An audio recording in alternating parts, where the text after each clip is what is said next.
Safe and secure. South Oak Title, creating a better title and closing experience through technology and tailored service. Visit them online at southoaktitle.com. With over 65 years of combined experience, Instant Replay Sports Cards is happy to help you take your collection to the next level.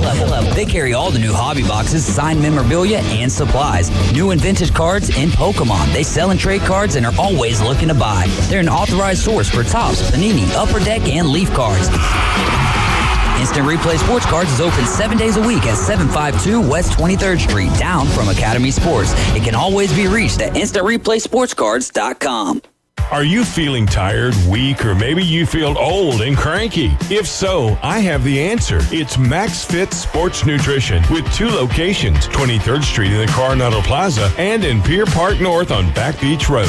MaxFit Sports Nutrition has nutritional products and professional dietary plans to get you moving in the right direction. So get off that couch and get to MaxFit Sports Nutrition now. MaxFit Sports Nutrition, where you can try it before you buy it. Febreze. Fabric Talk. Hey, it's me, your couch. Today's my favorite day of the week, Febreze Fabric Spray Day. The occasional deep cleans are nice, but in between, you know I'm needing a refresh. Ooh, here she comes with the Febreze Fabric Spray. Oh yeah, spritz them armrests. Don't be shy. Nothing like a good spray down to get me smelling so fresh and clean. Don't forget my back. Nice. Febreze Fabric Spray. It's just that easy. Now we can both breathe happy. Febreze. La la la la la. 1, 2. I'm in love with a man named Rudy. I'm okay with that. He knows exactly what I want. Keeps me coming back. Cooks breakfast, lunch, and dinner for me. Does the dishes too. I'm in love with a man named Rudy. Last name Barbecue. It sure is easy to fall in love with Rudy's tasty oak smoked barbecue. Next in line. It's time to pick your path and go big and go bold from Bill Burr Kia. You can drive away in a brand new 2024 Telluride from Bill Burr Kia. The 2024 Telluride protects what matters, and it's built for the long haul. Its technology will connect with confidence, and its upscale, all-around rugged look will take you on to the next adventure. The road is yours. Bill Burr Kia, the home of the 20-year, 200,000-mile warranty. Stop by and see us today at 2435 East 15th Street or BillBurrKia.com. WPLQ Port St. Joe, WGSX Lynn Haven, powered by Panama City Toyota. ESPN Northwest Florida. It's the next evolution of sports talk radio. The biggest stories and the biggest reactions. Now. And now we're taking With the first pick. This is the last ball you got to bat. the Inside Drive. From college to the pros, interviews with the newsmakers, sports betting, your phone calls, and more. And now, the Inside Drive with Ryan Mulvey. Broadcasting from the Bill Kramer Chevrolet Buick GMC and Kramer Marine Outdoor Studios on ESPN Northwest Florida.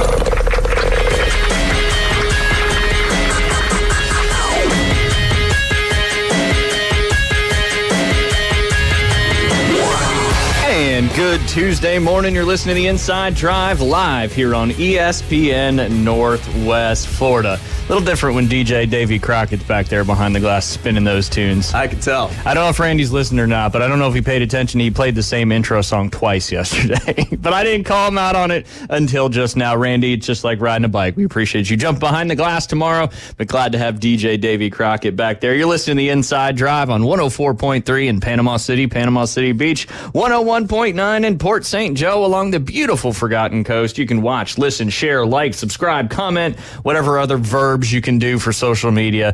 Facebook, X, YouTube, just search ESPN Northwest Florida. You can also download our free mobile app inside the Google Play or Apple Store. That one you do need to put a 104.3 in front. Of course, you can follow us on TikTok, inside.drive. And then, of course, you can also just go to ESPNPC.com. And while you're there, you got to do what? Do you remember what we got to do when you go to ESPNPC.com? I usually ask Jay, but he doesn't remember anything. I feel like that's an on the spot. It's exercising your right when you turned 18 years years old. Bingo. Gotta vote. Absolutely. And you got to vote for us, Best of Bay. Just go to ESPNPC.com.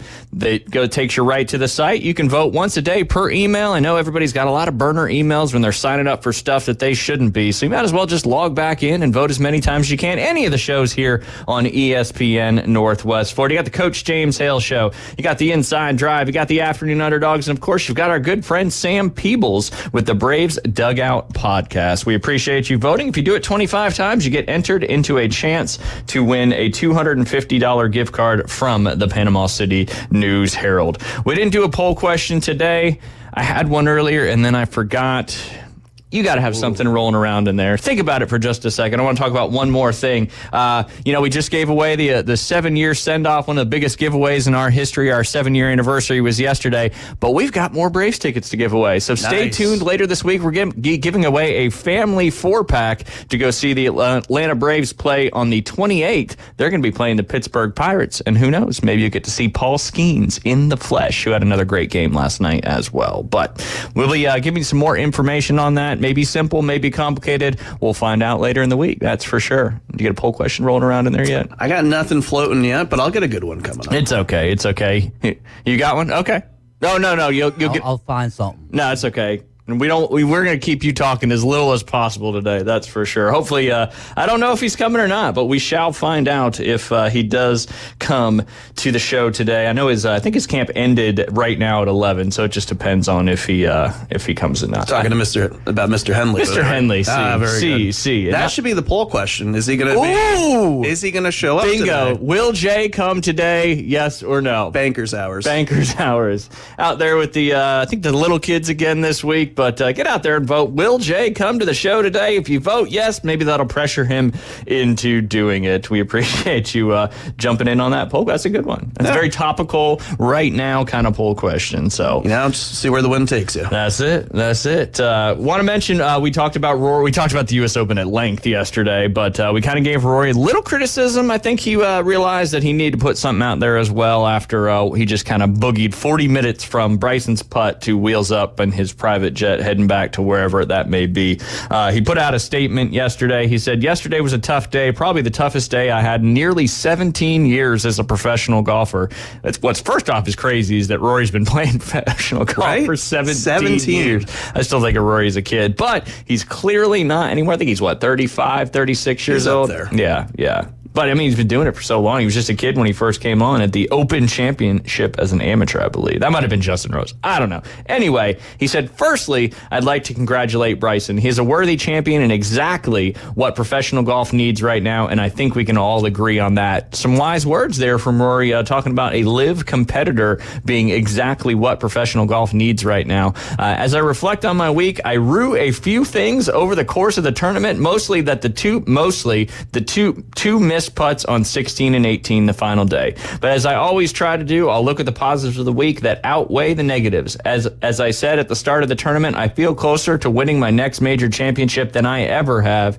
The one word I could describe my career is resilient. I've shown my resilience over and over again in the last 17 years, and I will again. I'm going to take the next few weeks away from the game to process everything and build myself back up for the defense of the Genesis Scottish Open and the Open Championship at Royal Troon. See you in Scotland. Peace. That's what he put the peace sign emoji up. What do you think? Good for him putting something out there. And I think, it's better than just kind of hanging out and not doing anything and just letting that be the narrative for, another day or whatever. Yeah.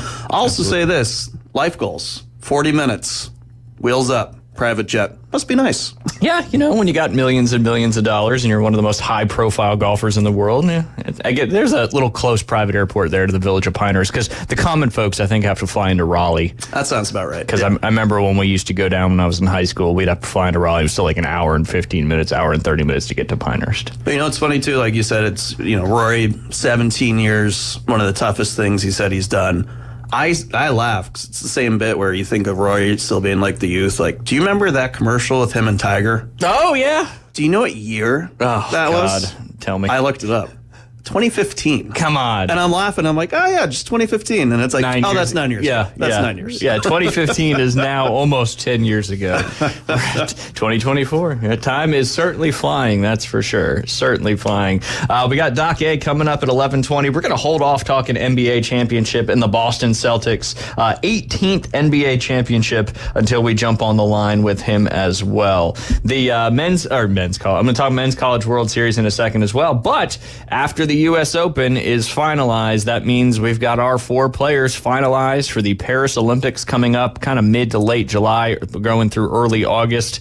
I want to get your thoughts on this. It's obviously Scottie Scheffler, Xander Schauffele, Wyndham Clark, and Colin Morikawa. Those are your 4 that qualified for it. Unfortunately, Bryson DeChambeau did not qualify for it because he is on the LIV Tour. They're not getting the official world golf ranking points and all that. However, he's got quite a few just from the major appearances so far and his finishes in the Masters and the PGA Championship and, of course, winning the U.S. Open this past weekend. Obviously, a good lineup there for the United States. Bryson, obviously, if you didn't have all this craziness in golf, he deserves to be in there. There's no doubt about it. Would they ever bend to do that? No, probably not. But who would you replace out of those 4 golfers with Bryson DeChambeau? You know what? Maybe Morikawa. Yeah. Just because, he's always around. You still hear his name popping up here and there. But again, it's just one of those pieces. If you had to pick one, that's just top of mind. Gotcha. I would pull Wyndham Clark off there. Obviously he's had a good year since he won the U.S. Open last year. I think, if I remember this off the top of my head, I think Colin Morikawa is the defending gold medal. That might be Xander Schauffele. I can't remember that one. One of those guys is the defending gold medal champion. But yeah, obviously you got to have Scottie Scheffler in there. But if I could and I wanted to, I would replace Wyndham Clark with Bryson DeChambeau. I mean, he's probably playing the best golf out of anybody right now, but that's not named Scottie Scheffler. So be interesting to see the golf, because is this the second or the third time it's been in the Olympics? Ooh, I know it's new. I think it's second. I think it's second too. It's just there's so much time in between the Olympics that you can't really remember. I'll do some more research on that as well. But yeah, so the men's Olympic team is set. You've got Scottie Scheffler, Xander Schauffele, Wyndham Clark, and Colin Morikawa. Does the Olympics do anything for you? Oh yeah. And it's one of those pieces, too, where I do love the fact for the Olympics you have all this time that elapses. Gotcha. And it's the other piece, too, where you have people that, little, caveat on the Olympics. It's the most niche sports segments sometimes for athletes that train their whole life. Yeah. For something that only gets played, at the Olympics. Yep. And I always laugh because, for me, I'm a winter guy versus the Summer Olympics. Yeah. But, who decides, you know what? Curling. That's what I'm going for. Hey, that USA team shocked the world last Winter Olympics. That's for sure. That's for sure. But I mean, it's kind of like the Guinness Book of World Records. You find some different things and you own it and you make it happen. That's a great comparison. But yeah, Olympics, no, sign me up, especially for the summer stuff, beach volleyball, all that good stuff. And, it'll be interesting with all the baguettes this year. Yeah, lots of baguettes, lots of wine without any sulfide. So hopefully athletes stay away from that. But came back in 2016. That's what I saw. So we had 16, 21, and now back to 24. That's right. And Justin Rose, I believe, won gold medal in the 2016 Olympics. Don't quote me on that. That's going off of memory from 8 years ago. But Xander Schauffele, not Morikawa, is the defending champion. Because I remember he won a gold medal before he won his first major, where Colin Morikawa had won, I believe, 2 PGA championships. But yes, Justin Rose did win the 2016 gold medal. I mean, it's only happened 2 other times, so I should be able to remember the 2 people that won it. But hey, but you never know. Maybe Scottie Scheffler adds a gold medal to his trophy case, as it is an individual format. And I remember the first Summer Olympics, I forget where it was, but that 2016 one, they were playing on a golf course that they just built for the Olympics. And then there was some huge story afterwards that golf course was never used again. They spent, a couple $1 million on building this course, but where it was, it just didn't have the economy to support it other than the Olympics. So Rio, thank you.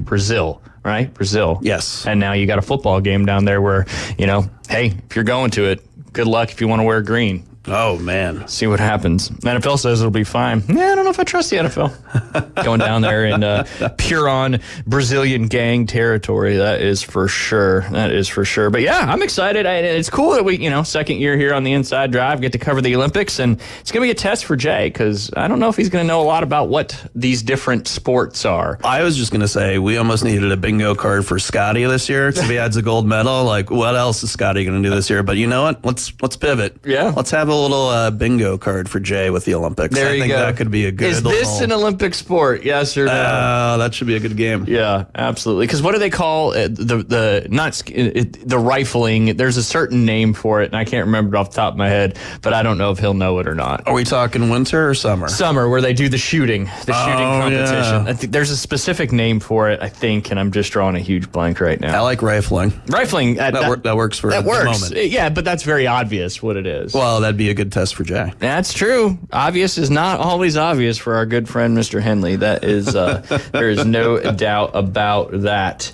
Another Florida team staying alive in the College World Series yesterday. We got, we got some more Florida State coming up right here at the end of the show, taking on those blue Tar Heels from North Carolina to stay alive. But yesterday you did have Texas A&M beat Kentucky 5-1, kind of an easy route for them there. They're now in the winner's bracket in bracket number 2. And as we mentioned yesterday, Tennessee beat North Carolina 6-1 on Sunday. So they are in the winner's bracket side of the top bracket. So whoever faces them is going to have to beat them twice for a shot to go to the World Series. Will it be North Carolina or Florida State? And then on the other bracket tomorrow, will it be Kentucky or Florida? Florida eked out NC State. I believe Jack Caglione hit a 3-run home run yesterday, and Florida won that one 5-4. It's pretty crazy how many games there have been so far in the World Series. There's been a couple, North Carolina won by 5, Florida State won by 4, Texas A&M beat Kentucky by 4, but then you had 1, 2, 3,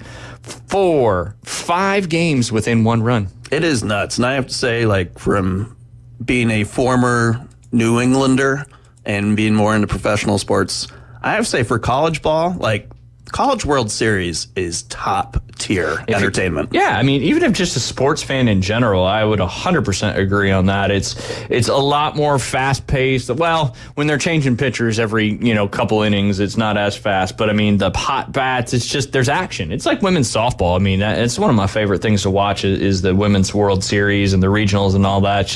It's a different game, and I think it's a lot of fun. It's the vibe, man. Yeah. I got to get out there to Omaha one time. That'd be fun. That would be road trip. Yeah, road trip. How far is Omaha on a car from here? Like, what, 10 hours, 12 hours? Where are we going? I'm going to go over Omaha. Omaha. That's your boy. You hate him. Yeah, I sure do. Tennessee guy. Enough. He was there. I'm going to get over under 9.5 hours. I'm going to go over. Okay. Yeah, I'm going to say it's like 14-hour trip. 14? Yeah. Up? Even further? So it's a 2-dayer. Ooh. It depends on who's driving. That's, you know what? 19 hours. 19 from here? Yeah, sure. It sounds a little better like that, don't it? It's 19. Yeah, no, that's a long way. Yeah, that's a few pit stops there. I'm assuming there's a larger airport in the Omaha area. I would hope. Given Omaha is one of the larger cities in Nebraska.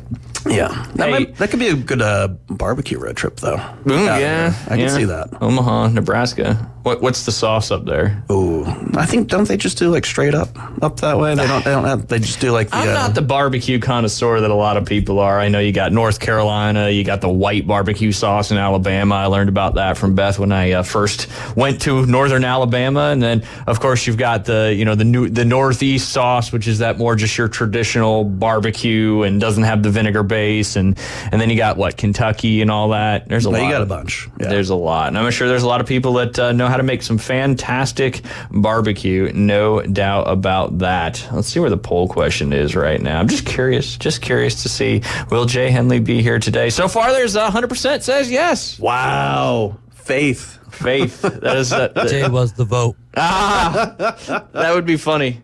That would be funny. Maybe so. That's good. If he was the vote, that's giving us what we need to know. There's your future poll question: best barbecue sauce or type of barbecue. I feel like that's a very personal thing. Oh, it always.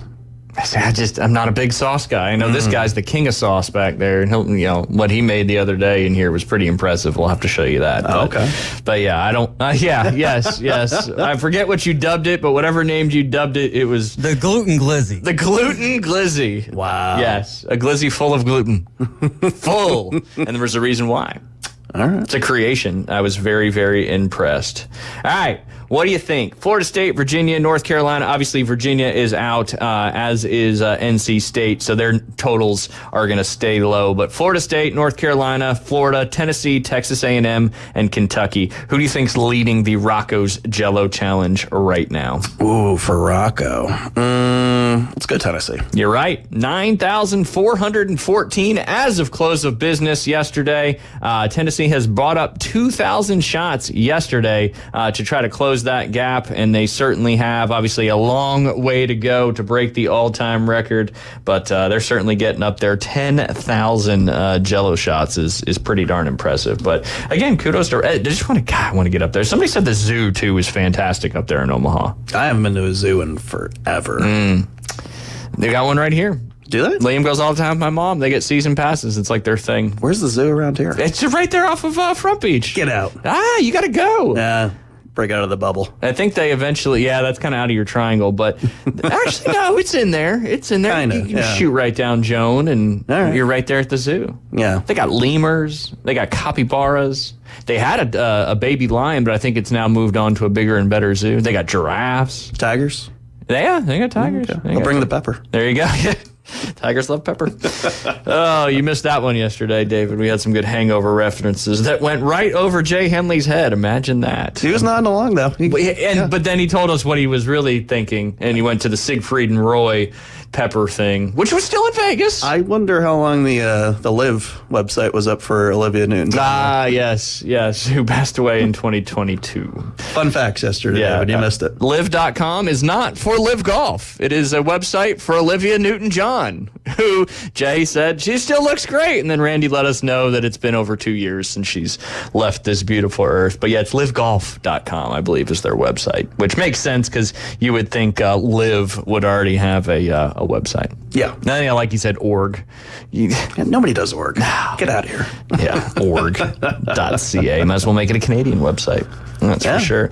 One more quick thing before we jump on break and talk to Doc A. I don't know if you remember this, David. We talked about this in the beginning of the baseball season because Garrett Cole was injured. And they still left the prop bet of his strikeouts up on Hard Rock. I think they took it down a couple days later, but I was talking to Ian yesterday because they had announced Garrett Cole is starting for the Yankees. I think it's tomorrow, if I'm not mistaken. But yeah, so it's 215 and a half strikeouts was what the over-under was when some people jumped on it. I wish I would have because, now we're, probably a third of the way through the season, kind of in between a third and a half. So he'd have to really get a ton of strikeouts between now and the rest of the season. So interesting to see if that, because all you got to do is start one game and that bet is good and live. So Garrett Cole will be taking the mound here in the next day or so, and we'll keep an eye on that prop bet and see if it comes through. Kind of a fun one. You can sneak some ones in there every now and then and see what's going on. But I thought that was a cool one. I didn't jump on it, unfortunately, but excited to know a few people that did, and we'll see how it goes. That's for sure. We got some comments about your sweater there. It's clean and that sweet stash and aviators. Dang. Florida man. That's it. Florida man. Hey. Not just Florida man, Florida man. And speaking of the man, the myth, the legend, when we get back, we'll be joined by Steve Alexander, but we know him as Doc A. He's a Hall of Fame NBA fantasy writer, and we're excited to talk to him about Boston Celtics' 18th NBA title. You're listening to The Inside Drive. We'll be right back. The Atlanta Braves 7-year send-off. That is gone! From ESPN Northwest Florida. Drew Gerhardt. We are going to be sending you to Atlanta on September 7th on a Saturday to see the Braves take on the Blue Jays. That's coming with your hotel, with your spending cash, your food and beverage at the game, and some great seats at the Xfinity Club. Drew, now what's your excitement level feeling like? All right. We're going to Atlanta. ESPN Northwest Florida. This is Joanna with ESPN Northwest Florida. Here is your weather forecast on this Tuesday morning. As we head into this afternoon and evening, some clouds and a high of 90 with a moderate breeze out of the east-southeast around 16 miles per hour. For tonight, partly cloudy skies and a low near 77. This weather forecast is sponsored by Mid-South Lumber, the best little lumber yard in Panama City. Thank you for listening to ESPN Northwest Florida. Rely on it. The Atlanta Braves are rolling, and this roster's on a mission to bring home their 7th straight division crown. Jared Kelnick going to go back to the wall. Kelnick will leap, and Jared has got it! Yes, sir! You betcha! Tonight, Marcell Ozuna and your Atlanta Braves play host to AL Central Detroit Tigers at Truist Park in Atlanta. Coverage starts 6 after the afternoon underdogs. First pitch 6:20. You're home for the Braves. ESPN Northwest Florida. Life can take us so many places. And at Panama City Toyota, we're here to make sure every drive is worth every minute. Maybe you want a fun, fuel-efficient car for everyday driving. Or you need a dependable vehicle that really gets the job done. Sometimes it's all about answering the call of the wild. And when you're ready to shop, reserve your vehicle online and choose your options. Or we'll help you in person, even if you started the process at home. Whatever works for you, always works for us. Hey there, business owners. Do you feel lost in a sea of numbers, struggling to navigate your day-to-day accounting? At Lighthouse CPAs, they specialize in guiding businesses to make more money and keep more of what you make. From bookkeeping to tax planning, they've got you covered. Plus, with their user-friendly software, managing your finances has never been easier. Spend less time on paperwork and more time growing your business. Call Lighthouse CPAs 850-785-5254. The only place to get sports betting coverage on the radio. Is this legal? Broadcasting from the Bill Kramer Chevrolet Buick GMC and Kramer Marine Outdoor Studios.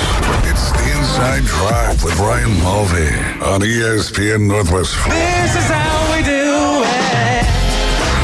it. And welcome back. You're listening to the Inside Drive live here on ESPN Northwest Florida.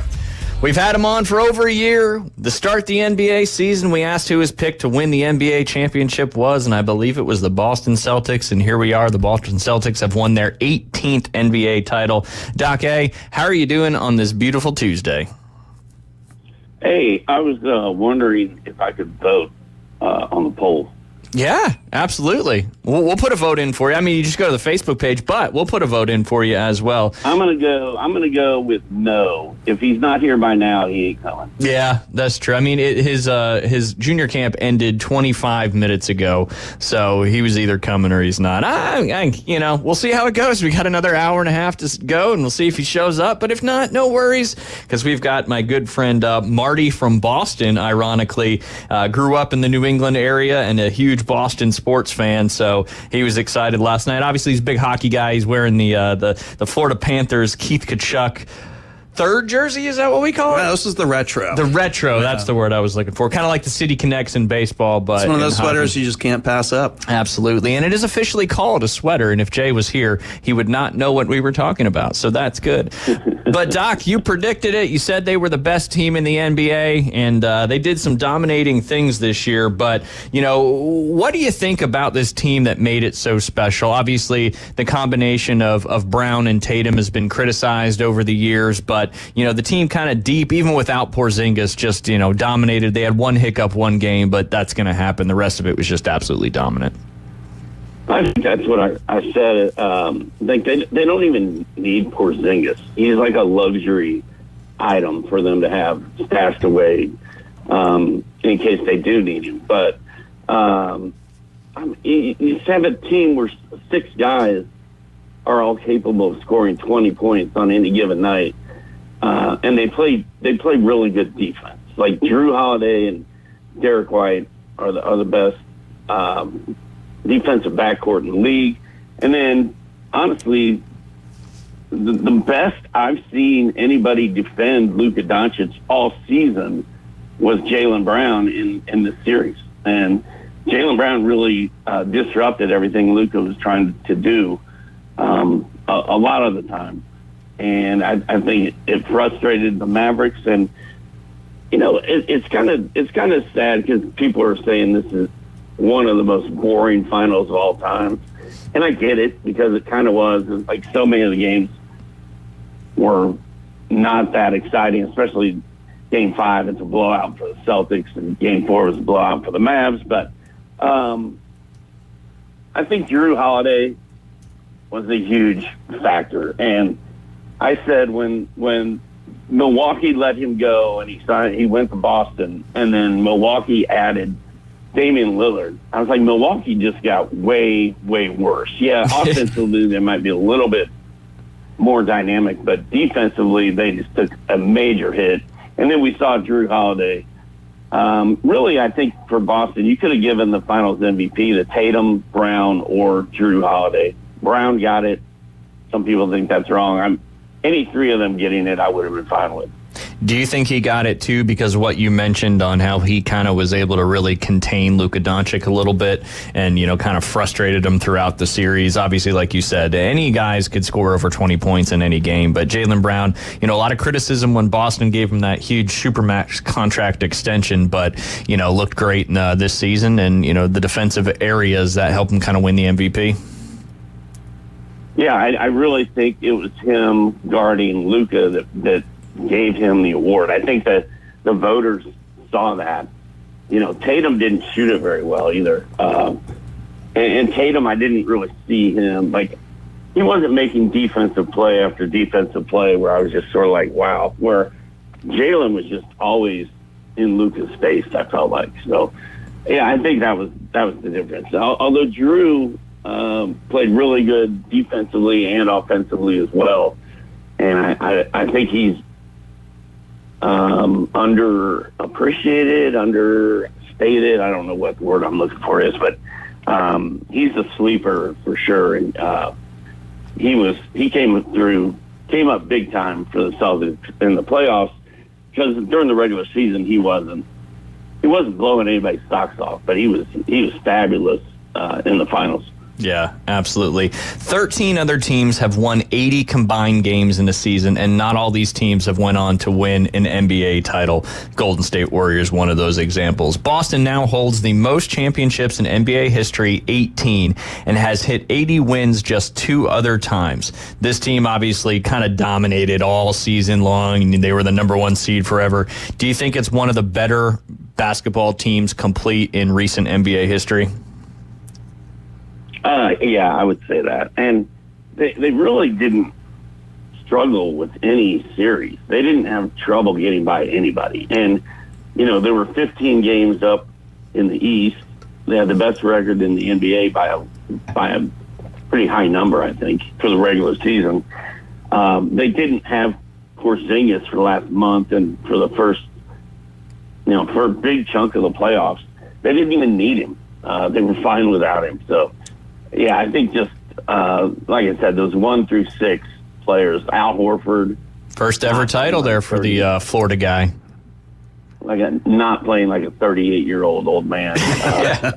And good for him to finally get the ring that he's had a great career in the NBA. It's hard to believe he was on the Billy Donovan back-to-back team, right, with the Florida Gators?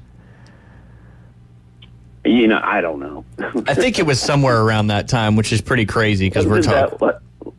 Wasn't that like 100 years ago? It feels like it, and that's how long he's been in the NBA. But yeah, I believe he was part of that group, and but yeah, so cool to see him to see him do that. That's for sure. I'm going to talk about Luka Doncic specifically. Did him making it to the NBA Finals for the first time and then losing, is that one of those where we chalk it up to you got to learn to win a championship or lose? In order to win a championship, you got to lose a championship first. Is that where we're chalking this one up to a little bit, or what do you think is just the defense and the team they ran into was just too good? I saw somebody on Twitter today said Luka and Trae Young are the same player. They don't play defense. They're never going to win championships, yada, yada, yada. And I don't think that person could be any more wrong.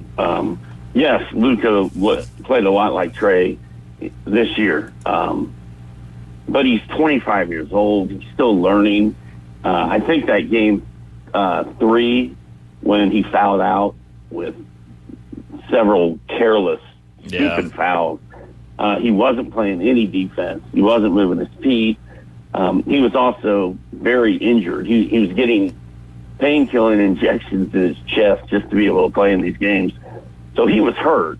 And it's sort of like everybody's bagging on Rory so hard, and people are kind of bagging on Luka too. And I'm like, all he's going to take from this is it's a learning experience. He'll change it up next time. And one thing I think is good that came out of this is I really didn't see him crying and complaining after every shot and every call after the meltdown in Game 3, because I think Brian Windhorst of ESPN lit him up, and it's like, man, you need to get it together and play defense and stop, complaining after every single thing that happens on either end of the court. Yeah. Luka's always crying to the refs, and it's a horrible look. I mean, I totally agree. I'm a huge Luka guy, and it bothers me. It's like, man, I don't know if I can stick with him if he's going to do this for the next 10 years. I can't watch him cry after every play. But I thought that after the Game 3 meltdown, he sort of changed his ways. They played a lot better in Game 4, obviously, a huge blowout. He was pretty cool in Game 5. I mean, he was obviously not happy, but he was held it together and didn't really complain as much as he normally does. So I think it's a huge learning experience. I think they're going to add, say, a DeMar DeRozan or another piece to the puzzle for next year. Dallas is going to be really good. Nice. A couple questions from our listeners. Where will Paul George end up? A lot of people are saying the Sixers. I guess some shady meeting went down in a bathroom the other day, and Joel Embiid heard that Paul George was going to be on this show, so somehow Embiid got himself on the show as well, and he's like trying to. He really wants Paul George to come to Philly. The other interesting thing is Paul George ended up with the Clippers.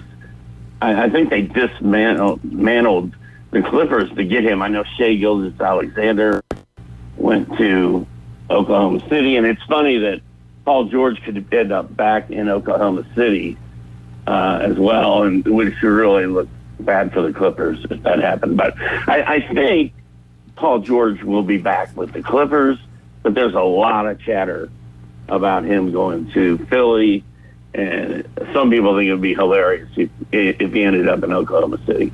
Yeah. Interesting stuff. We'll find out a lot of stuff over the offseason. One more question from a listener. What do the Warriors do from here? Do they blow it up and kind of start over, or what's it look like for them going forward? I think they have to blow it up. Curry looks fine, but Clay looks washed. I'm not sure Kuminga is built to be a superstar, but I really like Kuminga. But I feel like they probably just need to blow it up and start over. Draymond Green, to me, is, he's over the hill. He's had his run. It's over. And the Warriors need to blow it up and start over. They need to. I would try to keep Curry and Kuminga, and I think everybody else I would try to replace. It's funny because one of those pieces where in Boston for forever with the Celtics, it was, do you blow it up and get rid of Tatum and Brown? And now look at them now, after the championship run. And one of the biggest things for me was, for following Celtics for forever, when they got rid of Marcus Smart and dealt him away, he was one of the alpha dogs in that locker room for forever. And he was always heralded for his defense. And he was always a leader on that front. But again, Doc, like you were saying, Celtics really clamped down on D this series, and the whole year when they were playing D and they were focused, they were a juggernaut. And I got to give credit, too, because it's one of those pieces where Brad Stevens, being their coach for years and then kind of moving over and taking a sidestep and becoming now the GM and plugging those pieces in the back scene, I have to say, it was really fun watching the team all year, but it's the same piece where it's always amazing in the NBA where you can say, blow it up compared to other sports. And sometimes it works great, and other times, too, it's like we were talking about the finals. Is it going to be a learning experience? Do you have to learn how to get there and then figure out how to win? Because I think that was the big thing for Brown and Tatum, too. They're both in their mid-20s, I think 26, 27 for both of them. The Celtics are still so young. Yeah. And that's why you don't really want to blow up Jason and Jalen because they're so young. But I mean, Klay Thompson's done. Dre Green is so old, and Curry's old too. But I mean, Curry's still got three good years left in it. But you know, the crazy thing about losing Marcus Smart is they turned around and got Drew Holiday. So they not only stayed the same, if not better defensively, they also got a little better offensively with him. So, and you're right, man. Brad Stevens was there last night, and they showed him, but he didn't get to speak. He was getting no love from anybody. And to me, that's the guy that really put this whole thing together and deserves most of the credit. Yeah. Of course, got to ask you about your boy, Wemby. Another question from a listener. With the Spurs seeing how good Wemby is, do they go all in this offseason and become a relative playoff potential Western Conference title winner? Yes, they do. Simple answer. There you go. He's that good, man. You have to. Now you've had a year to watch him. You've had a year to figure out what he can do, which is literally everything. And now you need a point guard to throw him lobs, and maybe that's Trae Young. You need an outside scorer to help free him up. Actually, you need a couple of those. So, yeah, man, if I'm the Spurs, and I'm sure they will be working their magic. They always seem to pull it together with no-name guys when everybody rules them out. But, yeah, I think if I'm the Spurs, I'm absolutely going for it this year. There you go. I mean, you got to, right? You got to start and get it going. You brought him in, had some questions, but he's obviously proved that he can be the player everybody expected him to be and beyond. But, you know, it's going to be an interesting offseason for the Spurs and see what happens. All right, we just got a couple minutes left. We'll ask one more NBA question, and then I got to ask you a question about the U.S. Open. But which team could use Trae Young the most if Atlanta deals him?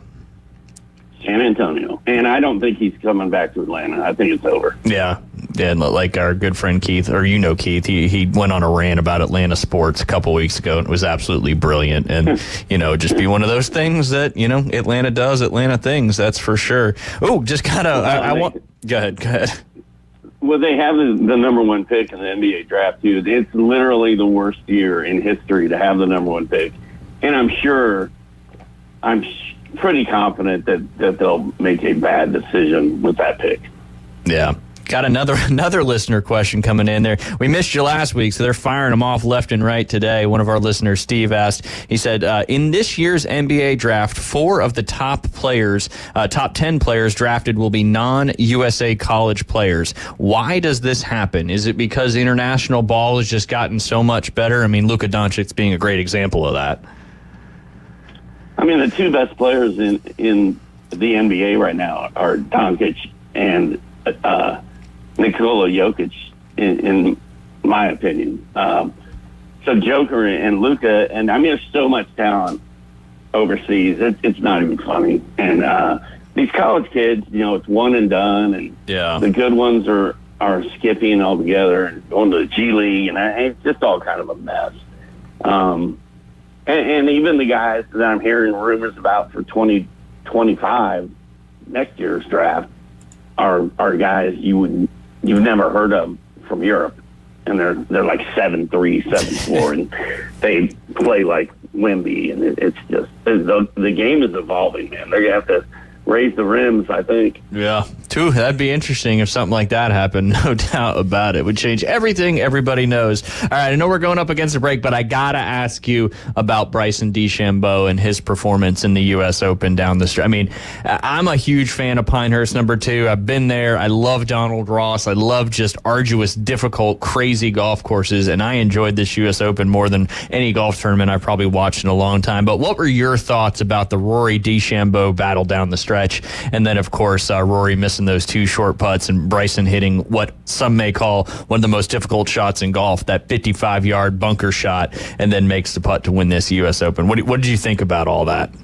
You know, it was interesting because I saw a video clip of Bryson after everything ended. Him and the on-course guy from the Golf Channel. Yeah, Johnson were Wagner. in that bunker. Yeah, and he challenged the guy to hit the shot, and he hit the exact same shot that Bryson did. And then I started wondering, well, was that shot that hard? I mean, I know a 55-yard bunker shot on those greens under that stress and in that situation for an amateur would be next to impossible. Like, I would be lucky to even get it out of the sand.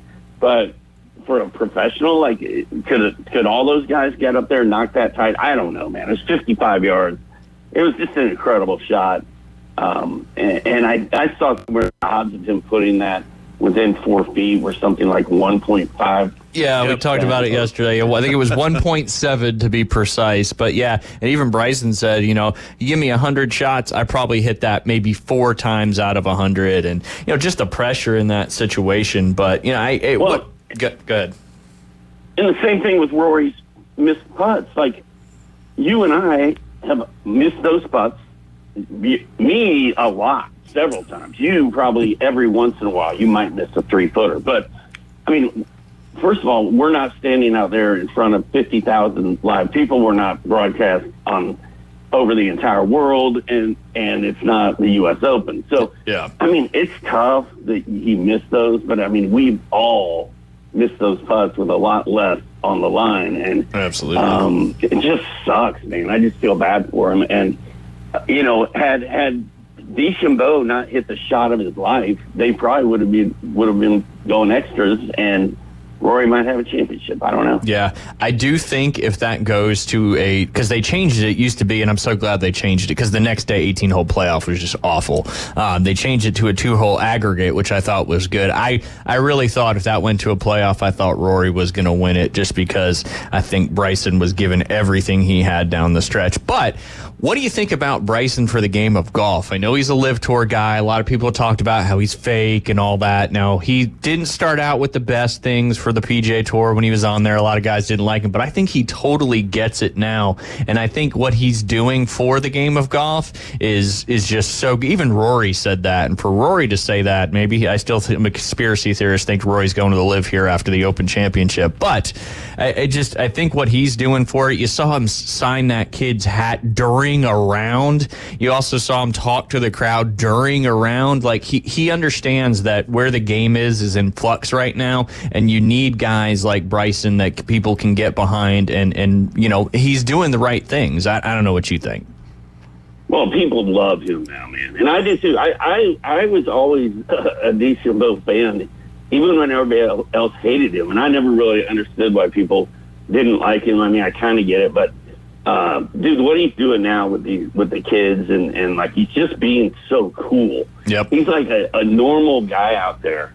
And I told you guys the story about how Tommy Bjorn almost punched me in the face. Yes, that was one of my favorite ones. I asked him to sign a hat, when he was literally doing nothing. Yep. And he wasn't warming up, hadn't teed off, nothing. And you got DeChambeau stopping to sign that kid's hat, and then high-fiving all those kids on the way by, and afterwards being on the range and taking all the kids down to the end and remembering their names and stuff. I mean, it's just cool. Yep. I mean, for me, a guy like me who's stalked athletes for his entire life, trying to hang out with them, like, what he's doing is like a dream come true for a big fan. Yeah. To be able to hang out with Bryson and have him treat you like a buddy for 5 minutes. Yep. Which is just, it's so important to the game, because it keeps fans engaged. It brings new fans in.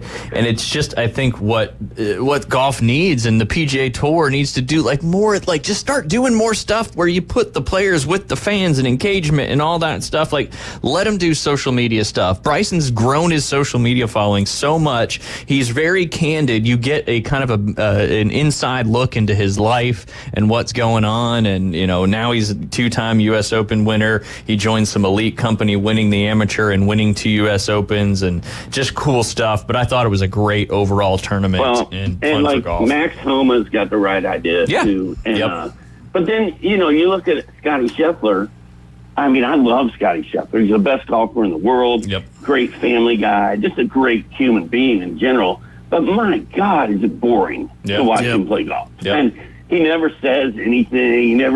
He never does anything with the fans. It's just like he's just out there like a machine that just gets it done and can't do anything wrong. And he's great. I love him, but man, I mean, I'm way more into a guy like Bryson being cool with everybody than somebody who's just really good. Absolutely. I'll leave us with this. I appreciate you running a little long with us. I still think Jay Monahan staged the Valhalla arrest to try to make Scotty Scheffler cooler and have some street cred. Doc, we appreciate your time as always. There you go. We appreciate your time as always. Congratulations on picking the Boston Celtics to win the NBA, and I'm sure we'll maybe pivot to some football as we approach. We're about 2 months out and approaching the college and NFL season. Don't tell Jay that I voted against him, that I doubted him. Well, I'll let you know at the end of the show whether that came to fruition or not. But Doc, have a great. Tell him that I'll be listening to my Olivia Newton-John records tonight. Nice. There you go. Live.com if you want to find all about it. Doc, have a great rest of your week. We appreciate you as always. Thanks, Doc.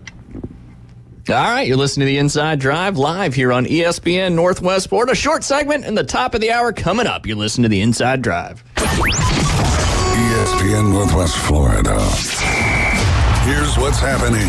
Are you tired of dynasties? Sick of seeing Patrick Mahomes and the Chiefs hoist the Super Bowl trophy or the Oklahoma Sooners in their 4th consecutive softball championship? Then you should stop what you're doing right now. Go to ESPNPC.com and vote for the afternoon underdogs for Best of Bay.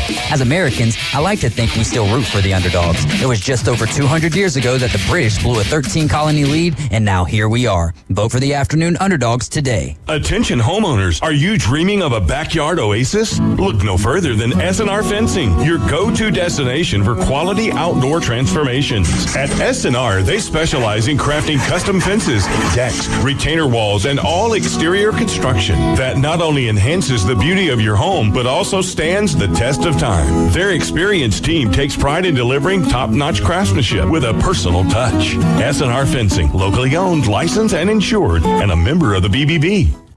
Progressive knows finding your new home was a dream come true. You wanted a walk-up with central air and a skylight, and you found it.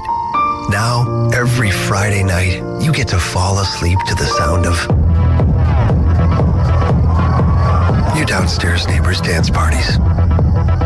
Progressive can't save you from your noisy neighbors, but we can save you money when you bundle your home and auto with us. Get a quote at Progressive.com. Progressive Casualty Insurance Company affiliates and other insurers not available in all states.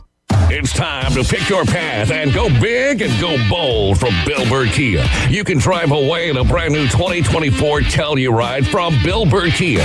The 2024 Telluride protects what matters, and it's built for the long haul. Its technology will connect with confidence, and its upscale, all-around rugged look will take you on to the next adventure. The road is yours. Bill Burr Kia, the home of the 20-year, 200,000-mile warranty. Stop by and see us today at 2435 East 15th Street or BillBurrKia.com. You hear it first. Sports talk right now. Back to the Inside Drive with Ryan Mulvey. I know it seems a bit overwhelming at first. Broadcasting from the Bill Kramer Chevrolet, Buick, GMC, and Kramer Marine Outdoor Studios. Something makes me think you'll get used to it. On ESPN Northwest Florida.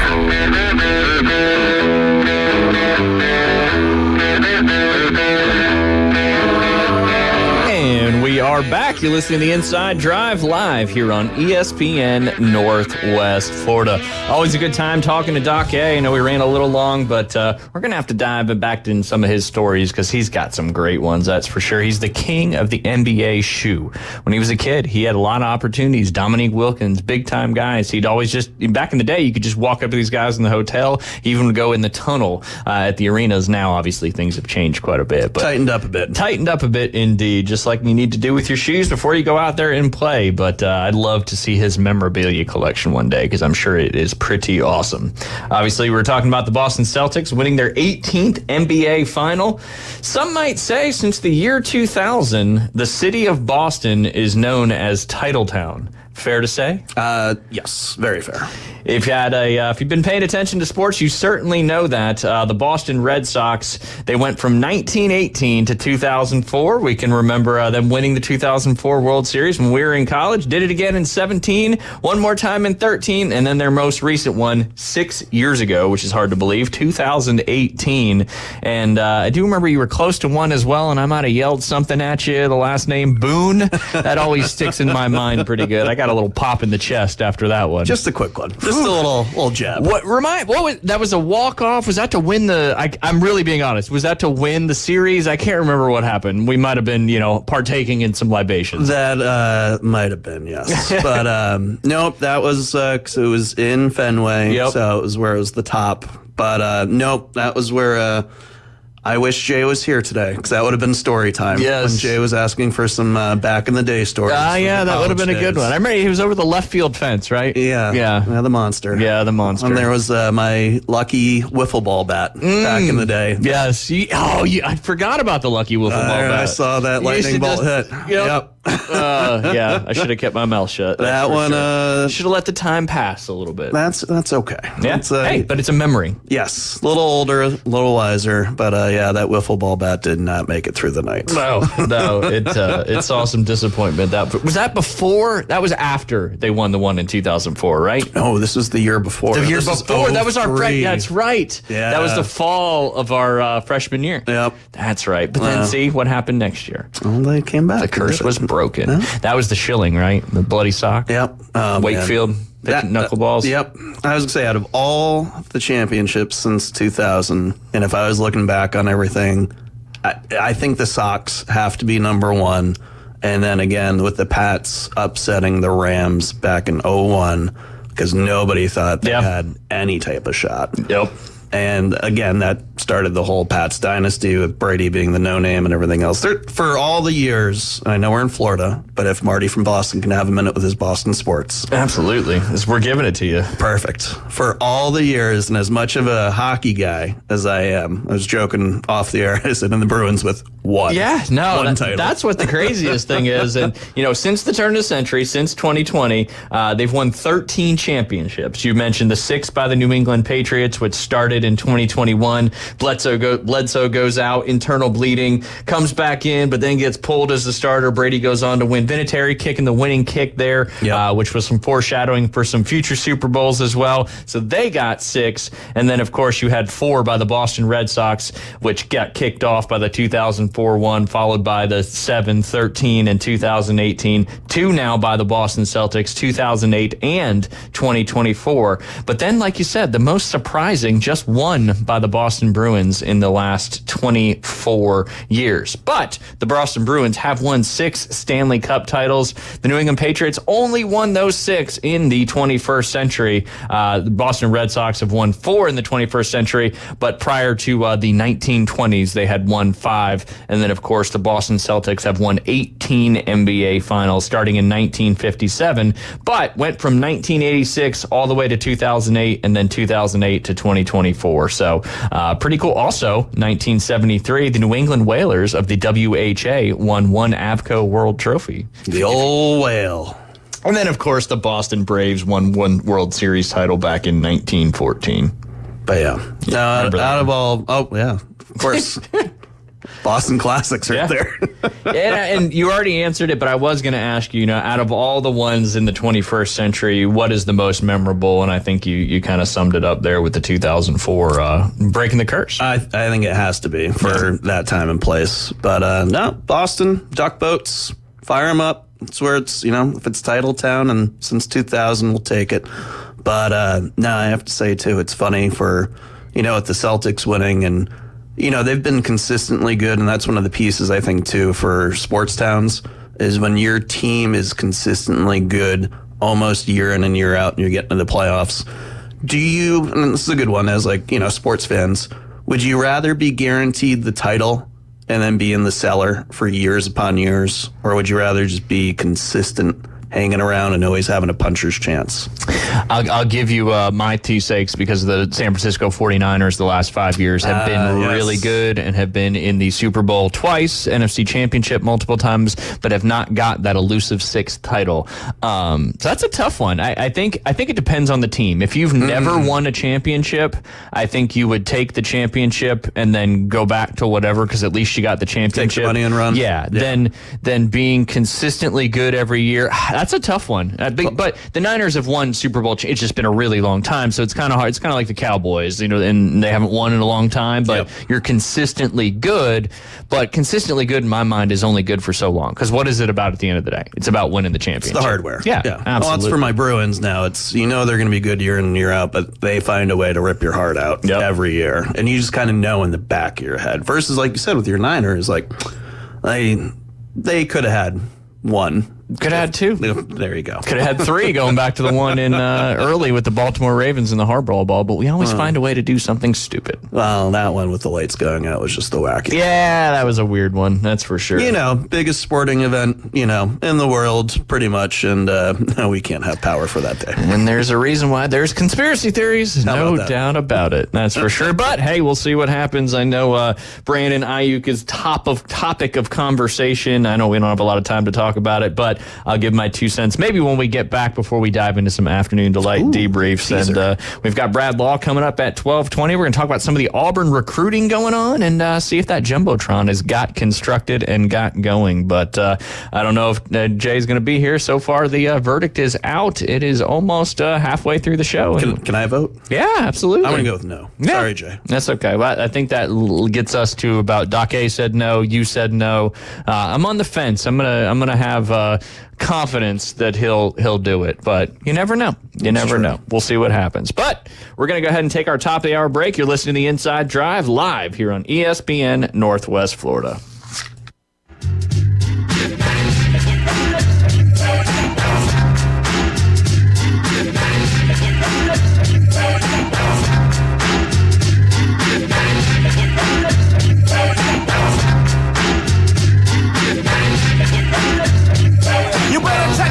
Before you wreck yourself, cause I'm bad for your health. I come real stout, dropping bombs on you. The Atlanta Braves 7-year send-off. That is gone! From ESPN Northwest Florida. Drew Gerhardt. We are going to be sending you to Atlanta on September 7th on a Saturday to see the Braves take on the Blue Jays. That's coming with your hotel, with your spending cash, your food and beverage at the game, and some great seats at the Xfinity Club. Drew, now what's your excitement level feeling like? All right. We're going to Atlanta. ESPN Northwest Florida. This is Joanna with ESPN Northwest Florida. Here is your weather forecast on this Tuesday morning. As we head into this afternoon and evening, some clouds and a high of 90 with a moderate breeze out of the east-southeast around 16 miles per hour. For tonight, partly cloudy skies and a low near 77.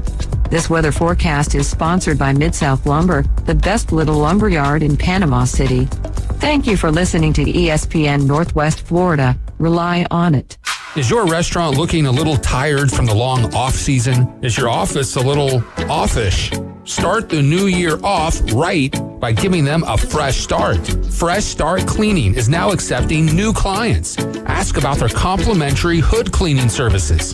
Fresh Start Cleaning. Get clean again with Fresh Start. Call 850-771-6917, 771-6917, and ask about their complimentary hood cleaning services. PCB Hobby, the beach's premier hobby store for sports cards, comics, coins, and trading card games. PCB Hobby carries the largest selection of boxes and packs from the latest releases of brands like Topps, Panini, Leaf, and more. Looking for a specific player or team? PCB Hobby has a wide assortment of raw and graded cards. They carry parallel rookie, game used, and autographed cards in both modern and vintage. Have a collection you want to sell? We buy, sell, and trade. PCB Hobby on Back Beach Road, just east of Florida Linen. Call 850-320-8388. WGSX Lynn Haven, WVLQ Port St. Joe. Powered by Panama City Toyota. ESPN Northwest Florida. The Atlanta Braves are rolling, and this roster's on a mission to bring home their 7th straight division crown. Jared Kelnick going to go back to the wall. Kelnick will leap, and Jared has got it! Yes, sir! You betcha! Tonight, Marcell Ozuna and your Atlanta Braves play host to AL Central Detroit Tigers at Truist Park in Atlanta. Coverage starts 6 after the afternoon underdogs. First pitch 6:20. Your home for the Braves, ESPN Northwest Florida. Do you suffer from political talk radio fatigue?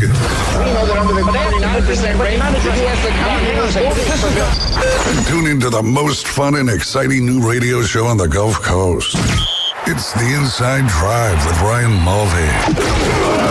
From the Bill Kramer Chevrolet Buick GMC and Kramer Marine Outdoor Studios on ESPN Northwest Florida. Rockets in flight. Afternoon delight. And welcome back. You're listening to the Inside Drive live here on ESPN Northwest Florida. 101.9 in Port St. Joe. That's the first time I've ever said 101.9 first. I figured I'd mix it up. I do the same thing 5 days a week, so might as well trick it up. But anyway, 101.9 in Port St. Joe along the beautiful Forgotten Coast. I don't know if you had a chance to go down there since you've moved I've to Florida. scooted out and about. My hat broke out of the bubble every once in a while. Every once in a while. But yeah, beautiful down there. And of course, as always, it's been doing it for 7 years. 104.3 in Panama City Beach. You can watch, listen, like, share, subscribe, comment, block, whatever you want to do. It's our social channels. That's Facebook, X, and YouTube, ESPN Northwest Florida. Download the free mobile app inside the Google Play or Apple Store, 104.3 ESPN Northwest Florida. Inside Drive on TikTok. And then, of course, you can go to ESPNPC.com. And it's very important to go there now because we've got a week left to get the Best of Bay voting done. You got the Coach James Hale Show up there in the event, wedding, planner, DJ category. You've also got Sam Peebles snuck into the planning for wedding and event as well. And then, of course, the true category, radio personality show. You got the Afternoon Underdogs. You got the Coach James Hale Show. You got the Inside Drive. And you got the Sam Peebles Braves Dugout Podcast. We appreciate a vote. Whoever you want to do, we appreciate it very much. And the same thing with TV personality. We're going to get a winner here on ESPN Northwest Florida. 7 years. Lucky number 7. Right? There it is. You got to win Best of Bay in the 7th year. Got to. It only makes sense. Unless, ESPN the Ocho. That's true. Well, if we don't win this year, I'm going to bank on next year. Ocho. No doubt about that. I like lucky number 7. Yeah. That'll work. Mickey Mantle. Yeah, it was my old hockey number. There you go. How about that? There you go. I was 13. I always loved 13. Never finished my high school hockey career due to injury, so maybe 13 is not the greatest. But you see a lot. Those prime numbers, man. Yeah, it is. You see a lot of 13s nowadays, though. That is, a lot. Caleb Williams, Brock Purdy. It's like it's maybe not so unlucky anymore. Yeah. Or maybe it is. You never know. Never know. Luck is what you make of it, right, Jack? That's the one. Titanic reference. Everybody got that? Jay wouldn't have. Although Jay's a big Titanic buff. His heart will go on. It will. It will. Some say you might find it at the bottom of the ocean. Who knows? Anyway, got to thank our studio sponsor, and that's Bill Kramer, GM, and Kramer Marine and Outdoor, right there at the corner of Frankfort and 23rd Street. If you've driven down 23rd Street, you've seen all those beautiful trucks, SUVs, Corvettes, whatever it may be. Lots of new used vehicles in stock as well. They'll get you fixed up. They'll get you in their express service, or if you need a full thing, they'll get you going there as well. They always sell tires at cost. They're making it easy, taking great care of you. You can give them a call, 850-250-1403. And then, of course, I always say every day, it's a little breezier out there today, so maybe a little tougher to be out on the water, but that doesn't mean the fish aren't biting, and they're not going to bite unless you got a boat. Of course, you can have a friend with a boat as well, but you might as well have a boat yourself, and the Kramer Marine and Outdoor will get you hooked up, selling Seabourn, Spider, Sundance, and Skeeter, all part of the CRI boat family. You can check out their new and used inventory at KramerMarineandOutdoor.com. They'll even come out and fix your boat up for you. If you need to get it back out on the water, they're a Yamaha outboard full-line dealer, Yamaha Master Certified Mechanics on staff right there at the corner of Frankfort and 23rd Street. Give Kramer Marine and Outdoor a call at 850-851-0453. Afternoon Delight debrief, Bill. We'll talk about Brandon Ayuk first. Then I got some ones. So obviously yesterday he had his wife, or I don't know, wife, girlfriend, whatever it may be. I think it's his wife, was videoing him FaceTiming quarterback for the Washington Commanders now, Jaden Daniels. They have a connection because that's how long Jaden Daniels played college football. Is he was the quarterback at Arizona State when Brandon Ayuk was his last year there. Gotcha. And obviously Jaden Daniels then transferred to LSU and won the Heisman this past season. But Brandon Ayuk basically told him, the team does not want me. And he said that to Jaden Daniels. My initial thoughts are, this is all part of the games. Why would the San Francisco 49ers tell him they didn't want him? Yeah, that usually is not the case. Not the case. Yeah. And maybe it was, hey, we'd love for you to be on the team this season. You're going to finish out your rookie contract. We'll work on an extension, or maybe I just don't see that. So is it Brandon Ayuk playing the games again? I mean, Deebo Samuel did it last. I mean, it's a rinse and repeat every year. You've got all these guys that are either they're in their last year, their rookie deal, or they're coming off an extension and looking for a new extension, and they don't show up to mandatory minicamp. They play these social media games that we live in nowadays. So I don't know. Whatever it is, let's just get on with it and move on. Whether he's on the team or not at this point, we've drafted a lot of wide receivers in the last couple of years. I mean, we had a great draft class last year. A lot of those guys never actually saw the field. And of course, Ricky Pearsall from Florida this year, I think, is shaping up to be a good wide receiver. Would I love him on the team? Absolutely. I would say you're GM right now. Yeah. You're you paying him? You paying him what he wants, or? The problem is what he's wanting is like $30 million a year. And that would, I think, make him absolutely ridiculous. $30 million. And is he a great wide receiver? Absolutely. Was he the best wide receiver on the San Francisco 49ers last year? Absolutely. His stats were great. He had a good year, most yards per receptions, ton of touchdowns, but $30 million a year. Steep. That is steep. Yeah. That is steep. When you've got Deebo Samuel, when you've got George Kittle, when you've got Juwan Jennings, when you've got Ricky Pearsall, when you've got Ronnie Bell, when you've got some of these other guys that, may end up being just as good, if not better than Brandon Ayuk. So I don't know. Like you said, though, it's the game behind the game now, because it's, just today's world. Everybody has their phone. Everybody has their voice. Everybody has their social media. And it gets to the point now where it's amazing, where I always think it's like, what did the agent used to do? Yeah. And that's another great point. It's not just the player.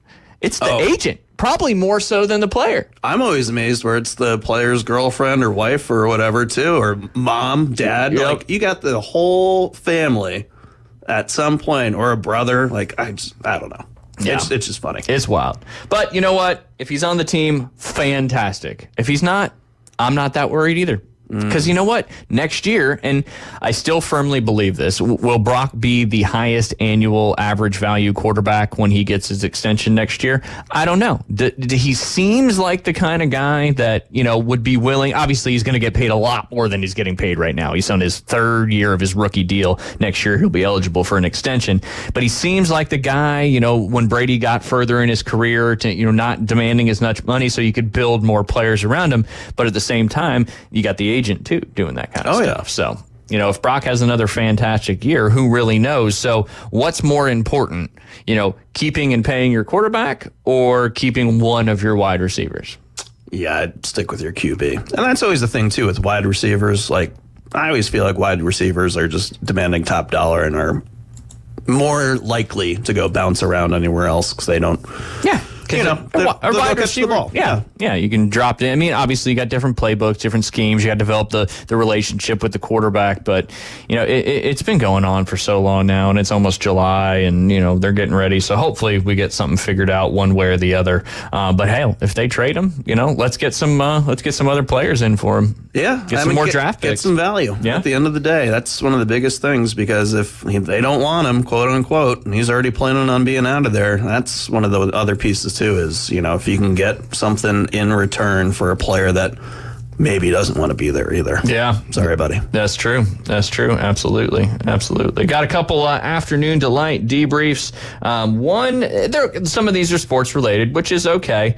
But I don't know if you guys saw this. Umpire Manny Gonzalez missed a season high 27 calls in the Giants Cubs game. He struggled with consistency, calling 13 strikes and 14 balls incorrectly.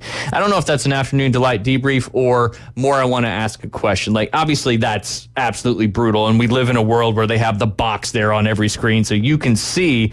Is there so much pressure on umpires nowadays that it's affecting their ability to make the right call, or are they supposed to be the best of the best and should be upheld to a higher standard? I think it's one of those, if you're at the game and you're watching a guy call a brutal game, and you're like, ooh, like, this is a bad day. And if you miss 27 calls, 27 is a lot. That's why I use this as an example. Day.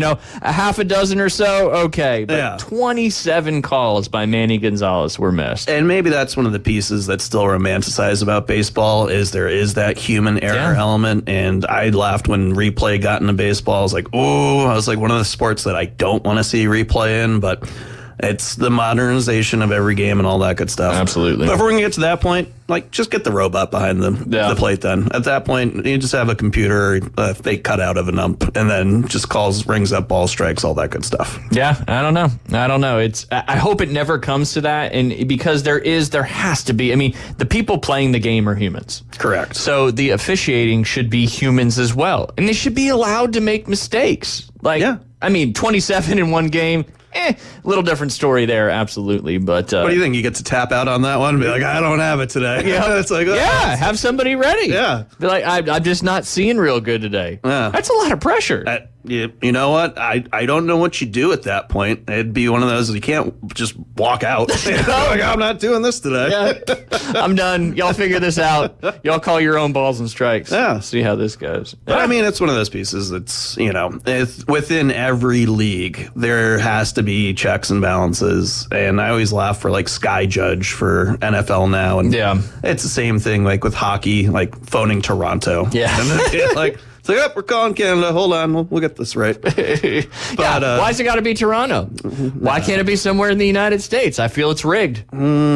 Well, let's see if Canada wins the Stanley Cup. Yeah, I don't think that's going to happen. But yeah, but just an interesting, and I appreciate Ian sending me that one. And you watched the first couple, and you're like, oh my gosh, that was bad. It was that bad? Yeah, I didn't catch any of that, so I might have to do a little digging later today. Absolutely wild, that's for sure. Got another one, still sports related. This is from Barstool Sports. This high school team thought it won a state championship on a walk-off walk, but the batter didn't go to first base, and then they lost in extra innings. Mount Abram appeared to win it on a bases loaded walk, but the batter started celebrating with teammates and left the baseline and did not immediately make the trip to first base. The umps conferred and ruled him out. They head to the 8th inning, tied at 4-4, ended up losing the state championship. Brutal. Moral of the story. You gotta still play the game. You still gotta get to first on that walk, so That's it counts. True. The rule is there for a reason, but again, there's silly rules. Yep. Yeah. No, I mean, obviously it was, Middlebury won 7-6 in the 8th inning after that 7th inning walk that got called off. So apparently he was out then, and that was 3 outs, and moved on to the next inning. And the day when a walk was not as good as a hit. Ooh. Nice. Nice. But yeah, I mean, in the article it says, I don't know if this makes Rory McIlroy feel any better, but at least he only found the second most brutal way to lose a championship in the United States this weekend. Mount Abram had won the Vermont Division State 2 state championship if what should have been the last batter of the game had just touched first base after drawing a bases loaded walk that should have ended it. Instead, he went straight to his teammates off the side of home plate and joined the celebration for 30 seconds before making an effort to go touch the bag. He was ruled out for leaving the baseline. The game went to extra innings, and Mount Abram eventually lost 7-6, giving the state title to Middlebury.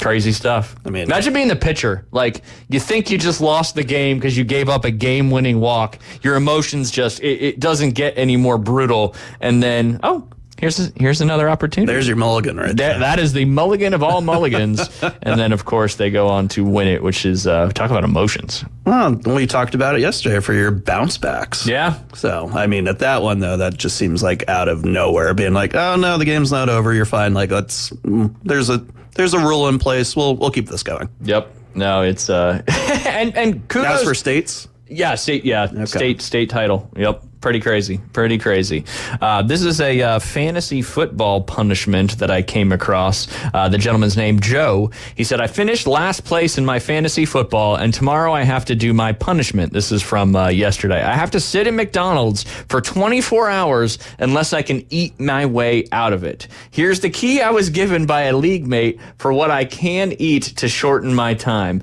I can't really, let me see if I can pull it up on my phone because it's absolutely tiny, but this is we talk about fantasy football punishments and stuff all the time, and some crazy ones, and this is a tough one. Kind of reminds me of what was that documentary on the Supersize me? Yeah, supersize me. Yeah. Absolutely, on eating all those McDonald's fries. But yeah, I can zoom in. Here we go. All right. So breakfast items, it's the breakfast item and then the time reduction in minutes. This is eating your way out of McDonald's. In 24 hours. So I think, let's see. It says he could eat, I have to sit in McDonald's for 24 hours unless I can eat my way out of it.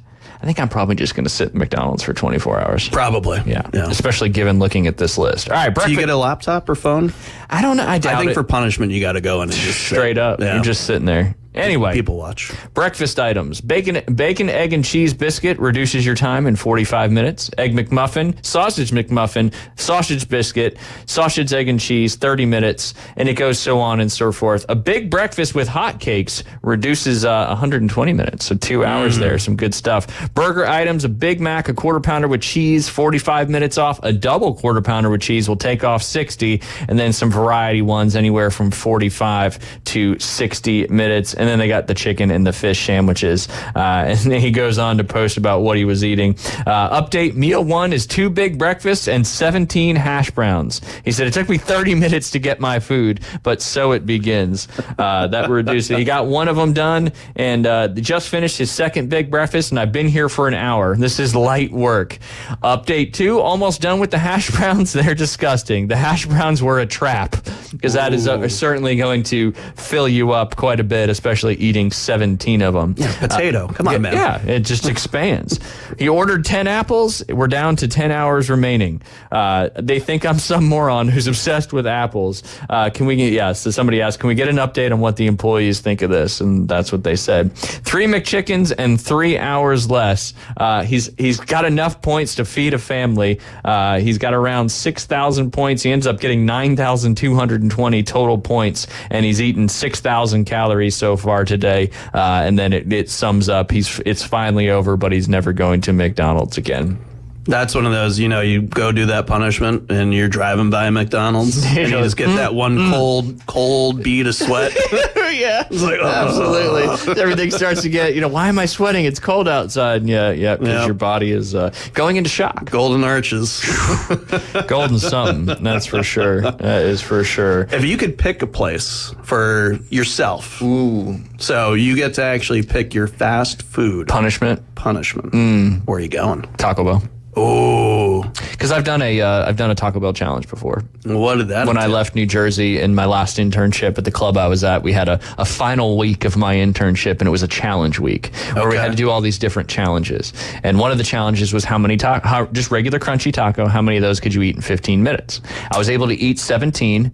I would like to say I felt okay for the next couple days, but that would be a lie. Yeah. So I feel like I could do Taco Bell. Tacos is a good one. It's going to fill you up, but it's not going to fill you up as much as if you're eating buns and a lot of that kind of stuff. Tortillas. Now, I think you got a better shot with the crunchy taco than you do with a soft taco. True. I would say that's probably a better bet. Yeah. But what about you?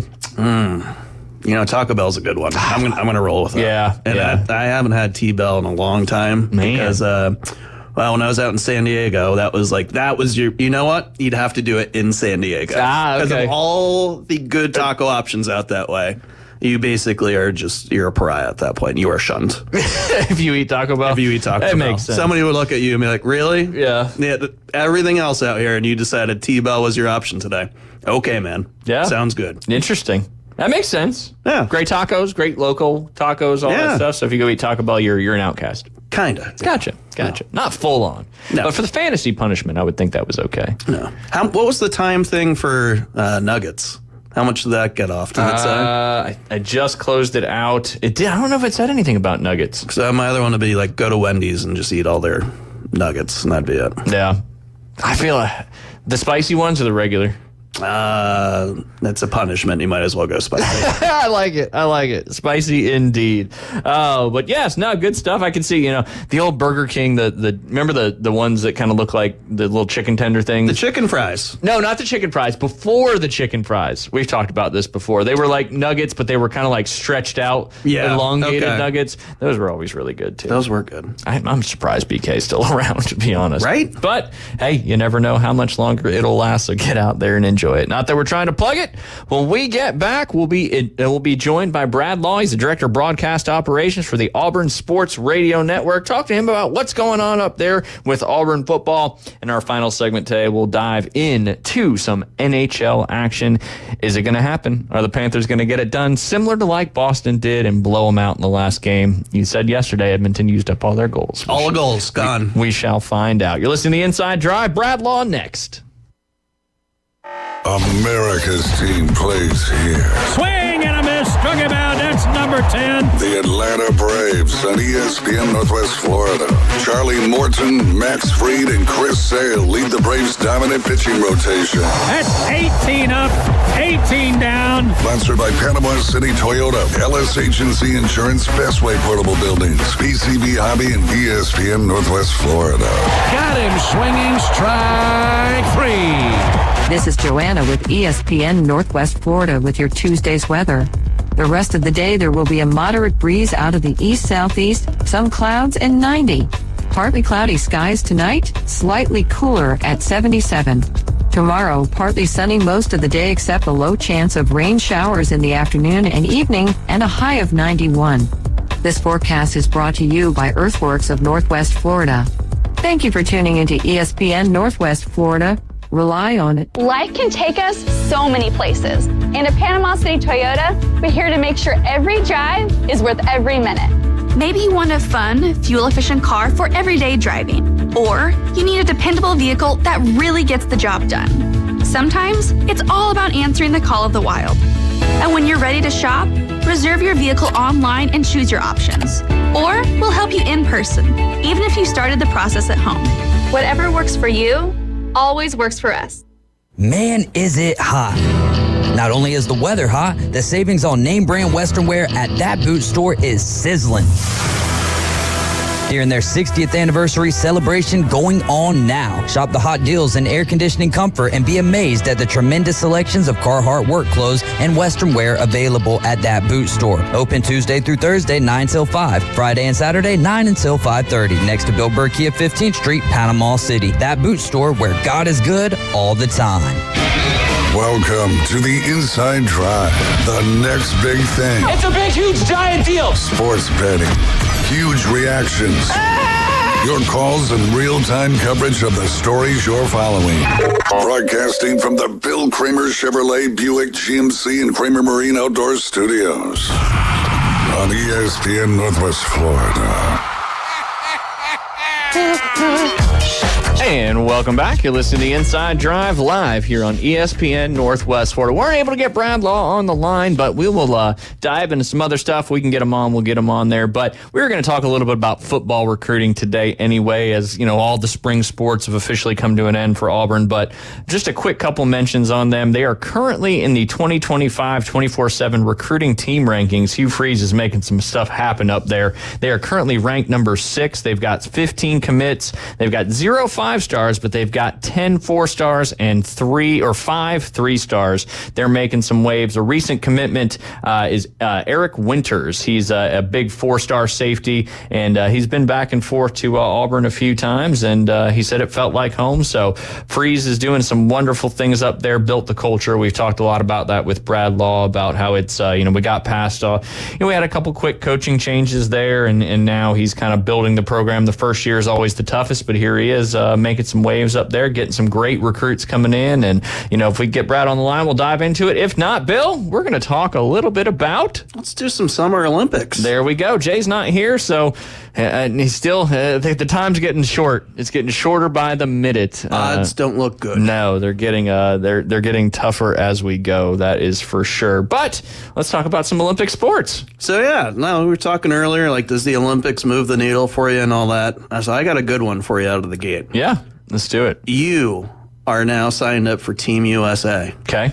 You have to pick a sport to participate in this summer. And you got to do it. You actually got to go in and represent USA. What are you going to pick for Summer Olympics? And again, it's one of those pieces where with the Olympics, there's a lot of sports that people forget about. And It's kind of funny what's qualifying as an Olympic sport these days. I know breakdancing is new to the Olympics this year, but I am not good at break. So do I have to be good at it, or it's just what I want to do? You can do one of each. Okay. So you can do your fun one, and then what would actually be like if you had to go in and compete against somebody else, another athlete from a different nation. Man, what are you going to pick? I mean, I'm trying to think of anything that I would be halfway decent at. The only thing that really sticks out to me would be doing golf. Obviously, I would get absolutely destroyed, but I feel like I could at least maybe finish and compete in it. Yep. And then maybe a fun one, water polo. Ooh. Which is absolutely grueling and one of the most exhausting Olympic sports out there because you're literally treading water and fighting people and getting pulled under the water. I would never mess with a water polo athlete, but I think it'd be kind of fun to give it a whirl. You know what? That's a great one because watching that on TV, I get tired watching water polo. Well, and when they show the angles from under the water, from on the surface, it's like, yeah, they're just swimming around, throwing a ball around. But then when you look and they're pulling each other down, they're fighting, they're kicking. It's an intense sport and a very, very high endurance sport. You cannot be out of shape to do that one. That's for sure. Fantastic point. It's almost the rugby of water. Yeah, that's a great analogy. Great analogy. Caveman Rick said lawn darts. I don't know if that's an official Olympic sport, but one that we might not have getting back to the fast food one, somebody said crystal. Oh, I just messed up. I can't do crystal, but I feel like you could eat quite a bit of it. Yeah, I could see that one working out too. I don't know. That's where I was laughing. I said, like for taste quality for fast food, like Chick-fil-A, just house sandwiches all day too. That's the same thing. You got the bun. Yeah. So you're going to get filled up quick. You can just switch the nugs. That's true. The nugs aren't as good for Chick-fil-A. Well, they've switched. They just recently changed to they got rid of the non-antibiotic chicken. Now they're just full-on antibiotic chicken. Maybe that's it. But filling you up a little more. Yeah. So as we pivot from fast food to Olympic athletes. Yeah. It goes hand in hand. That's what you do. You got to train. You know what? But no, if you had to actually pick one to actually go in and you just get dropped in. Oh, badminton. Yes. I think badminton. But they're so good at it. Though. It's like we played racquetball at college where if there was one of those to come back and be like, you know what? Table tennis, I would get destroyed. I love table tennis, and I think I'm decent at it, but not the way these guys play it. That's one of those, you go and play somebody in a bar and you get hustled, and you're like, and then if you were to go play it in the Olympics, be like, nope, no thanks. I think that's too much. Badminton, I give myself a shot. Yeah. I think I'd fare well enough. And I think my reaction time's still good enough where it's like... You could score a couple points. Yeah, and it's like, this guy just got dropped in. The announcers would have a whole thing. Be like, Jim, and he's just, he's out of Panhandle of Florida. Nobody knows why he's here, but he's playing badminton today, and he's doing halfway His okay. experience level is less than a year, but he's here. Yeah. What about fencing? That was one of those where I think it'd be fun, but it'd be the same thing where you'd be like, chirping the ref or the official. Come on, no. Boop. Yeah. Just hear that. That would be it. It's so quick, too. Do you think that sound would haunt your dreams, too? Yeah. It's just one of those, you're failing and that's the sound. Boop. Yep. Boop. And it's just like, boop. And then it's intense. I love the Olympics. I do too. Because you get to watch all these different sports that you never get to watch. And it's, the best of the best in the world. Well, that's where I love that, surfing's on it now, too. 'Cause when I lived out in the West Coast, I was a decent enough surfer, but it's the same thing where, I went to Hawaii, and I remember on Oahu, North Shore, you see, the surfing competitions.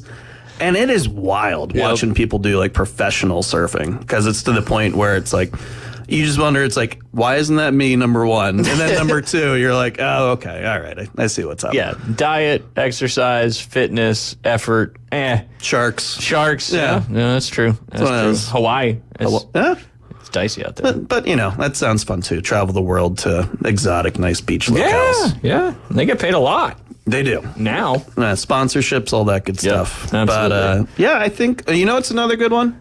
Handball. Oh, team handball. Yeah. We used to play that in high school. Yep. That's a great one. I think I don't know if Jay, I feel like we've talked about team handball on the show before. We probably have. I don't know why, but great sport. Not to pick on Jay today, but if we had to give him a sport today, I know what I'm going to stick him with if he had to get dropped in somewhere. Gotta know. Dressage. Dressage, yes. He wouldn't know what that is. No, that's the whole point. It'd be, Jay, if you're listening today, we're horses, bud. Yep. Horses. Yep. There's a lot of different competitions in the Olympics when it comes to horses, that's for sure. But yeah, dressage would be good for him. You know what the other one too? And because I'm just looking through these lists. Race walking. Like, that's when you can get dropped into and be like, you know what? Maybe. So you can't, it's kind of like the Hambletonian in horse racing. You can trot, but you can't break stride. Correct. It's just like we were going yesterday talking about the check swing. Yeah. Where it's like you can only get, I think, isn't it a knee level or something too? I'm not really an expert on race walking. No? But Really? Yeah, you know, it's not something I've studied a whole lot on, but great to see it's an Olympic sport. I mean, if trampolining's on there too, you know, it's just... Now, trampolining's not one of those you can get dropped into, no pun intended. Trampolining that's ridiculous. You really got to know what you're doing. Yeah, that could be dicey. Do you see how high they go in that too? Yes. That's one of my favorite ones to watch. That's where my knees would just go snap. Oh yeah, that wouldn't be fun. No. Yeah, and you're waiting to watch and just see it live and just see somebody's ankle or knee just get yucky. Buckles, blows out. Everybody's like, oh, watching a football injury is gruesome. It's like, watch them trampolining in the Olympics and hope for the best. That's one of them. Yep. But yeah, no, I think Olympics wise, like, again, I'm more the winter guy. And maybe that's the old hockey bit and everything else, and just some of the other fun ones for snowboard and skiing, all that. Yeah. But yeah, Summer Olympics, man. Yep. I think I'm getting excited, and I'm interested to see it being in Paris this year too. Yeah, definitely. It's has it ever been in Paris before? Yeah, it's been, I think, a long time though. Hey Jay, where did the first Olympics happen? Greece, Jay. Greece. I think I've already asked him that before, but any other fun, crazy ones on there that we may not know about? I mean, there's so many where it just gets to the point where there is, a lot. BMX racing, I'm surprised, is in the Olympics. There's also, again, like, I really enjoy watching rugby sevens. Yeah, so I like that. I still don't know all the rules of rugby. And I've been to a couple of rugby matches when I was out in San Diego. Ooh, nice. The Legion. Ooh, yeah, they were a lot of fun. You gotta really know what you're doing playing rugby. Because I'll say this too: it's one of those, at least you get properly trained how to tackle, take down an opponent, and the same thing, kind of how to absorb a hit. Yeah. Versus, I mean, that's one of the biggest things for, I think just professional football. Is nowadays you're just seeing people just get lit up so badly. Yeah. And that's just kind of the nature of the game. And we used to laugh where it was like, ESPN, you got jacked up. Like, do you remember that one? Oh, yeah. 90s, early 2000s, everybody was like, oh, and now it's like up thoughts and prayers so it doesn't die. Like, it's like, oh, times have changed. We did a little reverse course on that one. The 90s were like the last peak of television, movies, all that good stuff. For those cellular devices took over. That's it. I mean, they had them, but you had to have it in a car and a briefcase. But, yes. But yeah, I mean, and the football they play without pads, they have less concussions in that because nobody's leading with their head. They're all protecting their head. And it's one of those things. I was just pulling up some ones as well. Canoe slalom. You ever watch that? I was looking at it and I'm like, I don't think I've ever watched that. I remember watching that in the last Summer Olympics thinking like, man, that's fun. Yeah. That'd be intense. Well, I think that's the best part is you're just, again, you turn on the Olympics, unless you are like a diehard, you're watching some type of event or sport. And I guess we can say it's sports the whole way through. It is sports talk radio, after all. Sometimes. Yeah. Most days. Yeah. Yeah. But I think that's the fun part is you can just, throw on who's ever covering it and just kind of see what's on. And you get lost in it for, even 10 minutes, half hour. Hours at times. Well, it's like 3 weeks worth of random sports. Yeah. I mean, a lot of sports but a lot of random ones as well. What did you say you would drop Jay into? Dressage. Dressage. What I'd like to see him dropped into is judo. Ooh. With no experience at all. Just a couple quick moves and yeah. Sorry, Jay, you didn't show up, and you're clearly not coming today. So we'll go ahead and just drop you right into judo. Yeah, judo would be a good one. Yeah. I can see that. Or get him on the pommel horse. Judo's the one though where you don't. Isn't it all like flips and all that? Yep. Like you just sweep the leg and all that. different than karate or any of that. But yeah, a lot of great sports. I think judo is where you use your opponent's weight against them. Oh, okay. I think that's the key. Makes sense. Again, judo expert. I am not. Most of these Olympic sports are definitely different and not your mainstream, but that's what makes the Olympics so cool. And then, flash forward to the next Olympics in 4 years from now, they're going to add flag football. That's going to be really exciting. How does the United States not win that? I mean, there should just be no U.S. on that one. It would be like, give everybody else a shot. Or have they announced if NFL players are going to be able to do it or not? Because, that was basketball there for a little while, hockey there for a long time. Yep. And now, because this happens, kind of mid-July going into early August, guess what's happening in the NFL football season? Yeah. They're getting in training camps, preseason games, all that stuff. I bet the NFL players won't even be allowed to do it. That'll be the NFL saying, like, you're an asset to this league. You're not going to be allowed to go out and play.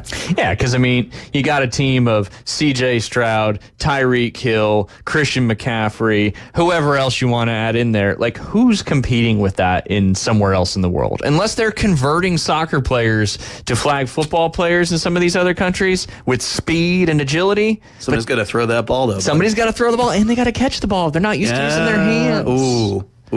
So I don't know. They're introducing it, but, if they don't allow NFL players, or I don't know. We'll see. Yeah, I'm going to go all amateur status. That would make sense. I think that one would be fair. There you go. So barring unforeseen circumstances, USA Today said the answer is yes. Yes, as in they will be allowed?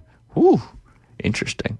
Domination. How do you catch these guys? No, it's not going to happen. Probably only because it's in America. 2028. So we'll see. That makes sense. That's where it's going all around, right? There's no one host city. Yeah, it's kind of bouncing around all over the country. Well, it says LA. I just said America. World Cup is like World Cup's what I'm thinking. FIFA. There we go. Yep. That's the one. Yep. There's some close. The Copa America is getting started here pretty shortly as well. They got the Euro Cup going on right now, but Copa America, I believe, starts Thursday, and I think there's a couple games up there in Atlanta. Yeah, Mercedes-Benz Stadium will be the first one. Argentina at the Canadians. Ooh. Not the Canadians, people from Canada. The Canadians are a hockey team. But anyway, but AT&T Stadium, Levi Stadium, NRG Stadium, Hard Rock Stadium, SoFi Stadium. So Copa America is right around the corner. Big summer for international and USA soccer, both with your Euro Cup and Copa America, and then the Olympics. Nice. A lot of soccer action if you're a soccer fan. A lot of soccer to bet on. There you go. Now you're getting the avenues. Well, and if you placed a bet yesterday on which team was it? I've got it right here. One of the biggest upsets in history there on the Euro side of things is Slovakia beat Belgium 1-0. What was dubbed by The Athletic as the most shocking upset in this event's storied annuals. FIFA ranked Belgium as number 3 in the world. Slovakia entered yesterday number 48. They won that one 1-0. The Ukraine also lost as well. They were a favorite, and they lost 3-0. And then France won 1-0 yesterday, and Kylian Mbappe looked a lot like J.J. Watt when he had all that blood nose coming down, that famous picture. Oh, yeah. Kylian Mbappe broke his nose yesterday and was looking the same way. Brutal. So, yeah. Broken nose, never fun. Ooh, I've had many of them, as you can tell. And, if you don't get them set and refixed, this is what happens. So, never actually went and got it fixed. It just kept breaking for different reasons. Happens. It does. Makes it bigger. So, I got you a good random sports question. I'm ready for it.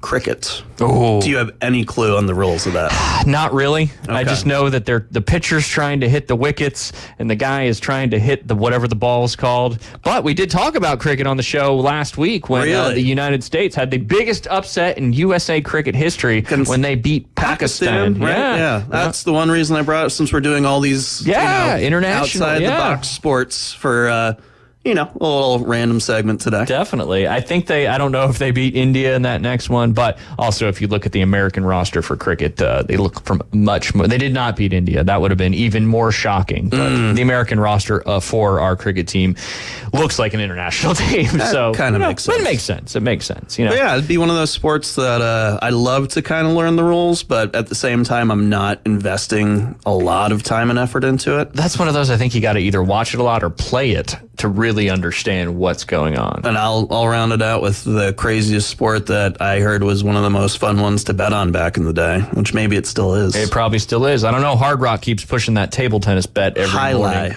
Ooh. Yeah. Man, Jay would have no idea what highlight is. But that's intense too. Yeah. Oh, yeah. You got to catch it when it comes off the wall, right? That's right. Yeah, you're just whipping that ball against the wall with that, I don't even know what you call the paddle. That's the highlight. Yeah, I don't know what it's called either. But we should show Jay maybe one day this week just a clip of highlight. Well, he's got to show up first. Well, we'll see. I know he's working or whatever. But hey, every kid growing up had they weren't highlight things, but it was very similar. You know the yellow scoop ones that had the hard plastic ball? Yes. Everybody had those. Yeah. You just slinged them back and forth and nobody was really that good at it. Everybody had those. That's true. Yeah. Which reminds me a little bit of highlight. Yeah. When we get back, I'm going to figure out what the answer to that question is. What is the highlight device called? Maybe it's called highlight. Could be. I don't know, but we'll find out. One more segment coming up on this Tuesday. We're going to dive into a little bit of the preview of Game 5 tonight. Can the Florida Panthers win their first ever Stanley Cup final? You're listening to The Inside Drive. We'll be right back. For 7 years, ESPN Northwest Florida has been your destination on the Panhandle for the Atlanta Braves. He just blew the doors off that thing. But our listeners are the real MVP. Another dominating performance. So this year, we're giving away more tickets to Truist Park than ever before. Keep listening to win family 4-packs to experience the Atlanta Braves. From ESPN Northwest Florida, PCB Hobby, Pepsi, Fairfield, Hampton Inn on Thomas, and Home 2 Suites. Discover the new Kia during the Summer Sticker Sales event going on now at Bill Bird Kia. Our SUV family is built for all-in adventures and endless possibilities. Whether you're traveling on the highways or off-road, you'll do it with grace and grit. Now offering 1.9% APR for up to 48 months on the purchase of a new 2024 Kia Sorento or a new 2024 Kia Sportage. You'll get the perfect balance of comfort, safety, and technology. Bill Bird Kia is the home of the 20-year, 200,000-mile warranty. Stop by and see us at 2435 East 15th Street or anytime at BillBirdKia.PanamaCity.com. Now enjoy the view this summer because the road is yours in a brand new Kia from Bill Bird Kia. Offer from Kia Finance America for the purchase of a new 2024 Kia Sorento or new 2024 Kia Sportage with $2,165 per month per 1,000 financed in 48 months. Quantities limited. No down payment required. Cannot be combined with other finance offers. The 20-year, 200,000-mile warranty is a Bill Bird Kia warranty. See dealer for complete details. Offer for well-qualified buyers. Must take delivery from dealer stock through 7/8/24.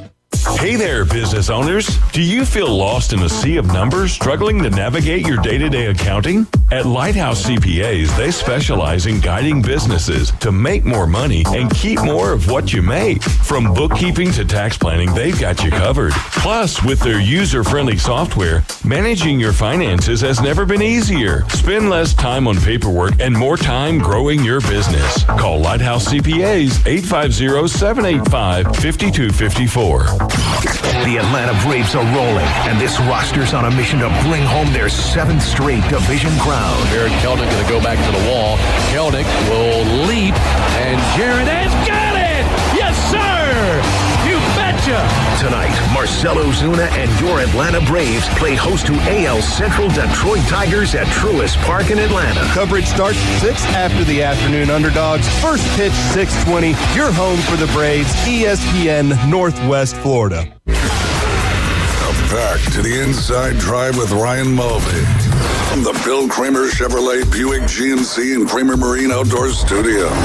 It's alive! What's alive? We're alive! On ESPN Northwest Florida. And welcome back. You're listening to The Inside Drive live here on ESPN Northwest Florida. Did a little research in the break. We found out what the highlight ball and the highlight device is called. Bill, why don't you let us know? The pelota for also the ball. Spanish for ball. Yeah. There you go. Fun fact that I learned was what is the game called there?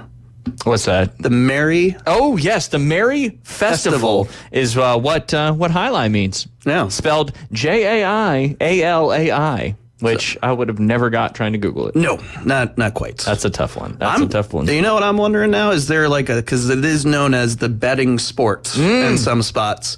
Do you think there's a Highlight channel where it's just a live feed of Highlight going on somewhere in the world, like all day, every day? Jesus, there needs to be. If we got one for horse racing, you need one for Highlight. I could picture a little TV here in ESPN Northwest Florida studios. Where there's just Highlight 24/7? Yep, that'll be it. We need a place to go play Highlight. There might be one around here. Olympic sport? So fun enough, it used to be. Ooh. And since we were talking about flag football going in next year, I think I know if Highlight is not in there, but what's on its way to becoming an Olympic sport for summer? What's that? Pickleball. It's going to be pickleball. It's got to. That's still one. I haven't played it yet, but I'm worried. Because if I do start, I might not stop. Yep. We had a little pickleball tournament on Memorial Day weekend. Did you know? Yes, we did.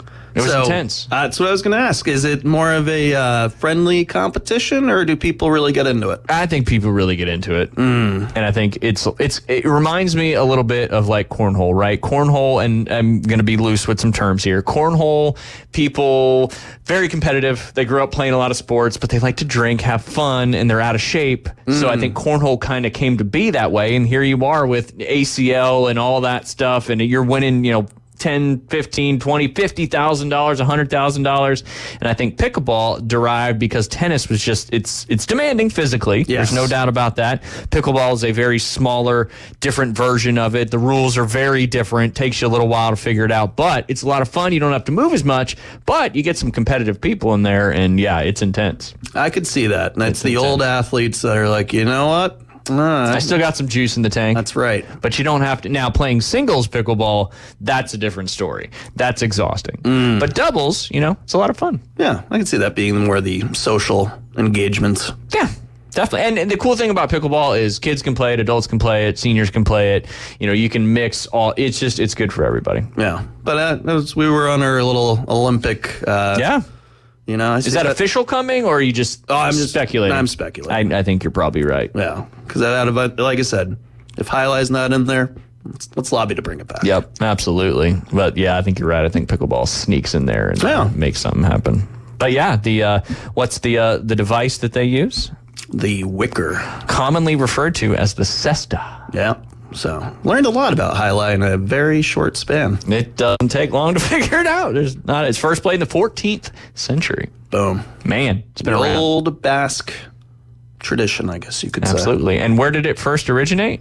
España. And then, but it was first played in the Olympics. It was first in the Olympics. It was in the Paris Olympiad of 1924. Man. And most recent, 1992 in Barcelona.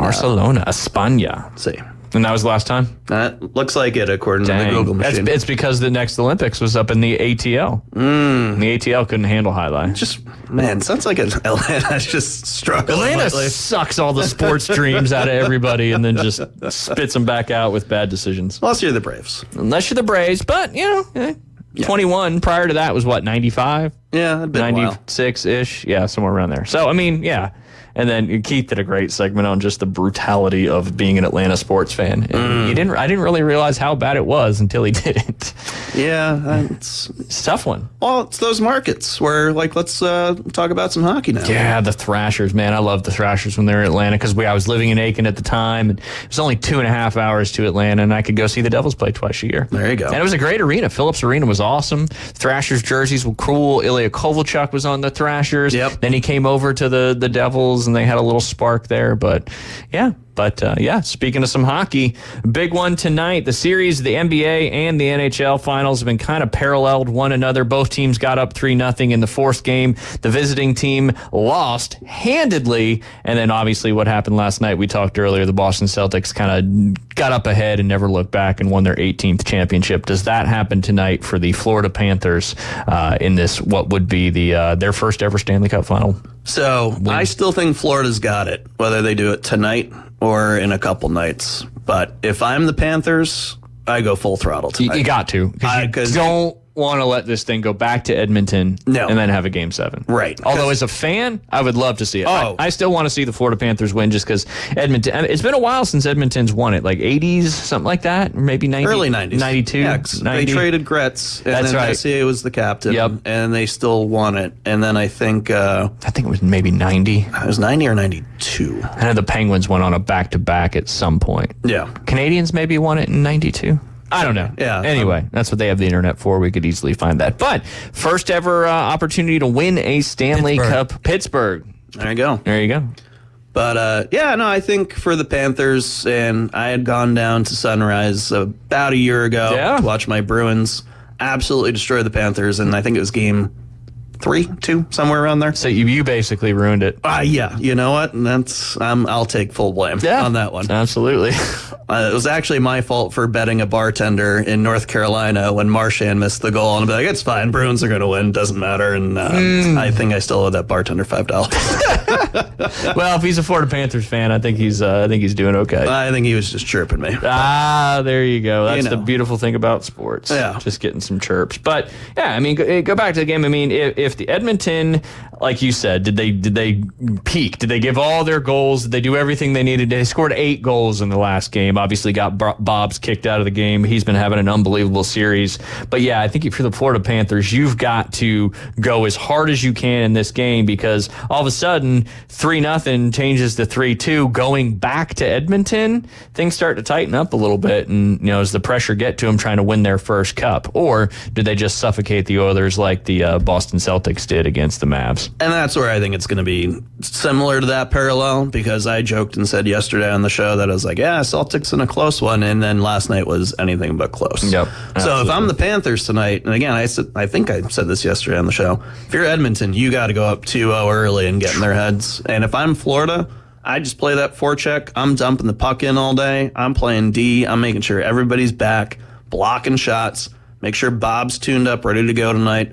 So I think for Florida, again, if we're going to do the parallels from NBA to NHL, Florida's got the deeper roster. Florida's been there.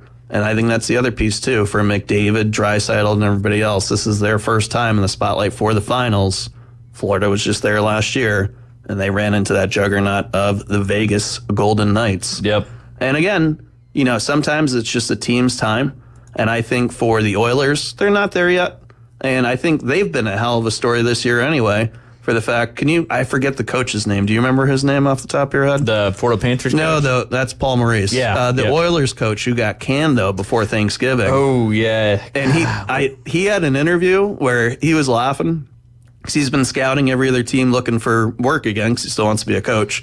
And somebody asked him, it's like, hey, you've been watching any of the Oilers games this year? And he goes, no, that's the one team I'm not watching. That's funny. Well, I mean, shoot, yeah, I mean, you're either, that'd be tough. And then to see him go to go to the Stanley Cup Finals. Yeah. Pretty nuts. I mean, you're probably happy, but you're also probably a little bitter, too, as well. I would be very bitter. Do you think Edmonton kind of sticks with the same lines from the last game, or do you think they mix it up a little bit to because like you said, I think Edmonton's only chance is if they come out flying and they don't get shut down, don't get a lot of shots on goal. That's what the difference with last game was. They were even with shots. Basically, they had 6 or 7 shots in the first 10 minutes of the game, which hasn't been the case in a lot of the other games. Do you think they mix up any of their lines to try to, drum up some quicker offense? Because if Florida scores first, I think it's over. Yeah, I'd agree. Especially being down there. In Sunrise. Absolutely. And like I said, too, after being in that arena last year, what a great fan base for seeing everybody, getting into it. And it was amazing to see this year especially how many more Florida jerseys and decked out people were compared to, when my Bruins were down there last year. There was a few "Let's Go Bruins" chants echoing throughout that rink. Versus I'm sure this year, their coach Maurice is just like, yeah, no, we're Florida now, we're good, we got it done. Yeah. What's the over for tonight? Jay Woodcroft, thank you, David Hayes was the coach you were referring to. That's the one. Let me get back to it real quick. I want to say the over. It's been around 5.5 most every game. Let's see where it is tonight. This is probably from ESPN Bet, if I'm not mistaken. Yep, 5.5. Florida's a money line. They're minus 135. The spread, a goal and a half. Florida would be plus 170. 70. Edmonton would be minus 2.5. So, okay. So Florida's obviously favored in the game. Over-under's pretty much been that 5.5 every game, I think. But yeah, they're going to have to get started. And if Florida wins it, it'll be Florida's team has been in the Stanley Cup Finals the last 5 years, which is pretty crazy. D. Hayes is a big Tampa Bay Lightning fan, but he's also rooting for the Florida Panthers to win because it's a rivalry, but it's kind of like the Canadian stuff. It's another Florida team. You'd love to see them win. But yeah, they're on the cusp of potentially throwing a lot of rats on the ice tonight. Yeah. Will they be able to skate through all the rats with the Stanley Cup? You know what? I think so. I think it'll be fine. And they can make it work. It'll be first time probably that you've seen. I mean, they've been doing the rats forever. They have. So it's kind of a common thing, in Florida. Yeah. I'm always interested in the fan bases that decide to throw a bunch of stuff on the ice, like, the Red Wings with your octopi and then, it's the catfish down in Nashville. Yep. Still, I think one of the best commercials to come out for the playoffs this year. Have you seen that one? Where the guy is in his car taping a catfish to him under the jersey, and he's going and getting frisked by security. And the security guard just looks at him, feels the fish, and just gives him a head nod. And the guy gives him a head nod, and then he walks in there. And then you see the end of the commercial, the catfish get thrown on the ice, and the announcers are doing it. NHL did a very good job this year on their commercials. I like it. Hey, it seems like there's more attention on them than ever, more expansion teams. But if you're even if you're not a hockey fan, like we encouraged Jay to in the Game 4 up in Edmonton, at least watch the beginning of it. The beginning of these games are so epic. The national anthems, the pregame. It's just, it's a spectacle and it's intense. I'm jazzed for tonight. I think even if Edmonton wins, I think it's going to be just great energy down there tonight. And I think that's one of my favorite things about hockey is just the buzz and the energy that goes through those rinks. Yeah. They're not huge. 18, 19, 20,000 people packed to the brim, standing room only. And they've done so much, just like other sports, with the technology of the graphics that come on the ice. And it's so much. And Vegas does a great job. But Vegas is a show town and a show city, but you're seeing it in other places as well. And, you've got a great American team and a great Canadian team. And I do think if Edmonton steals a game tonight, I think they probably win the next game up there in Edmonton. But Florida scores first. I think it's over. Edmonton's got to come out and fire hot and get out to a good start. And obviously, goaltending is a big thing in hockey. You can kind of make or break the game. And if if that affects him, I don't think it will. I think he's going to have a bounce back game. And I think it's going to be tough for the Oilers to score.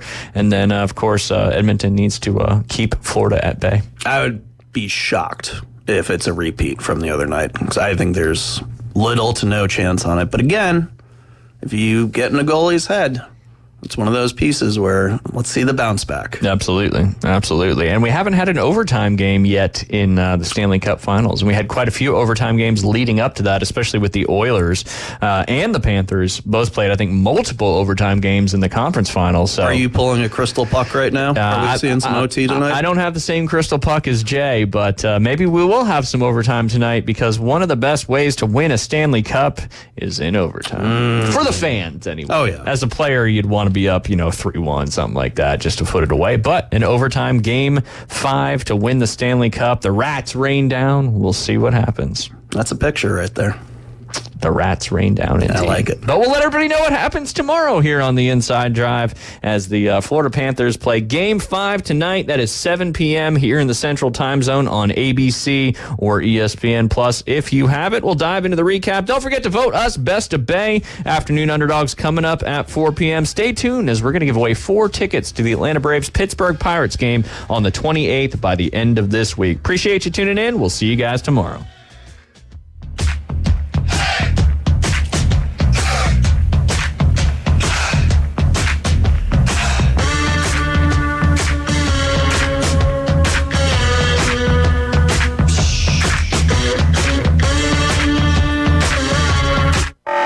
America's team plays here. And a rocket to right field. This thing is into orbit. The Atlanta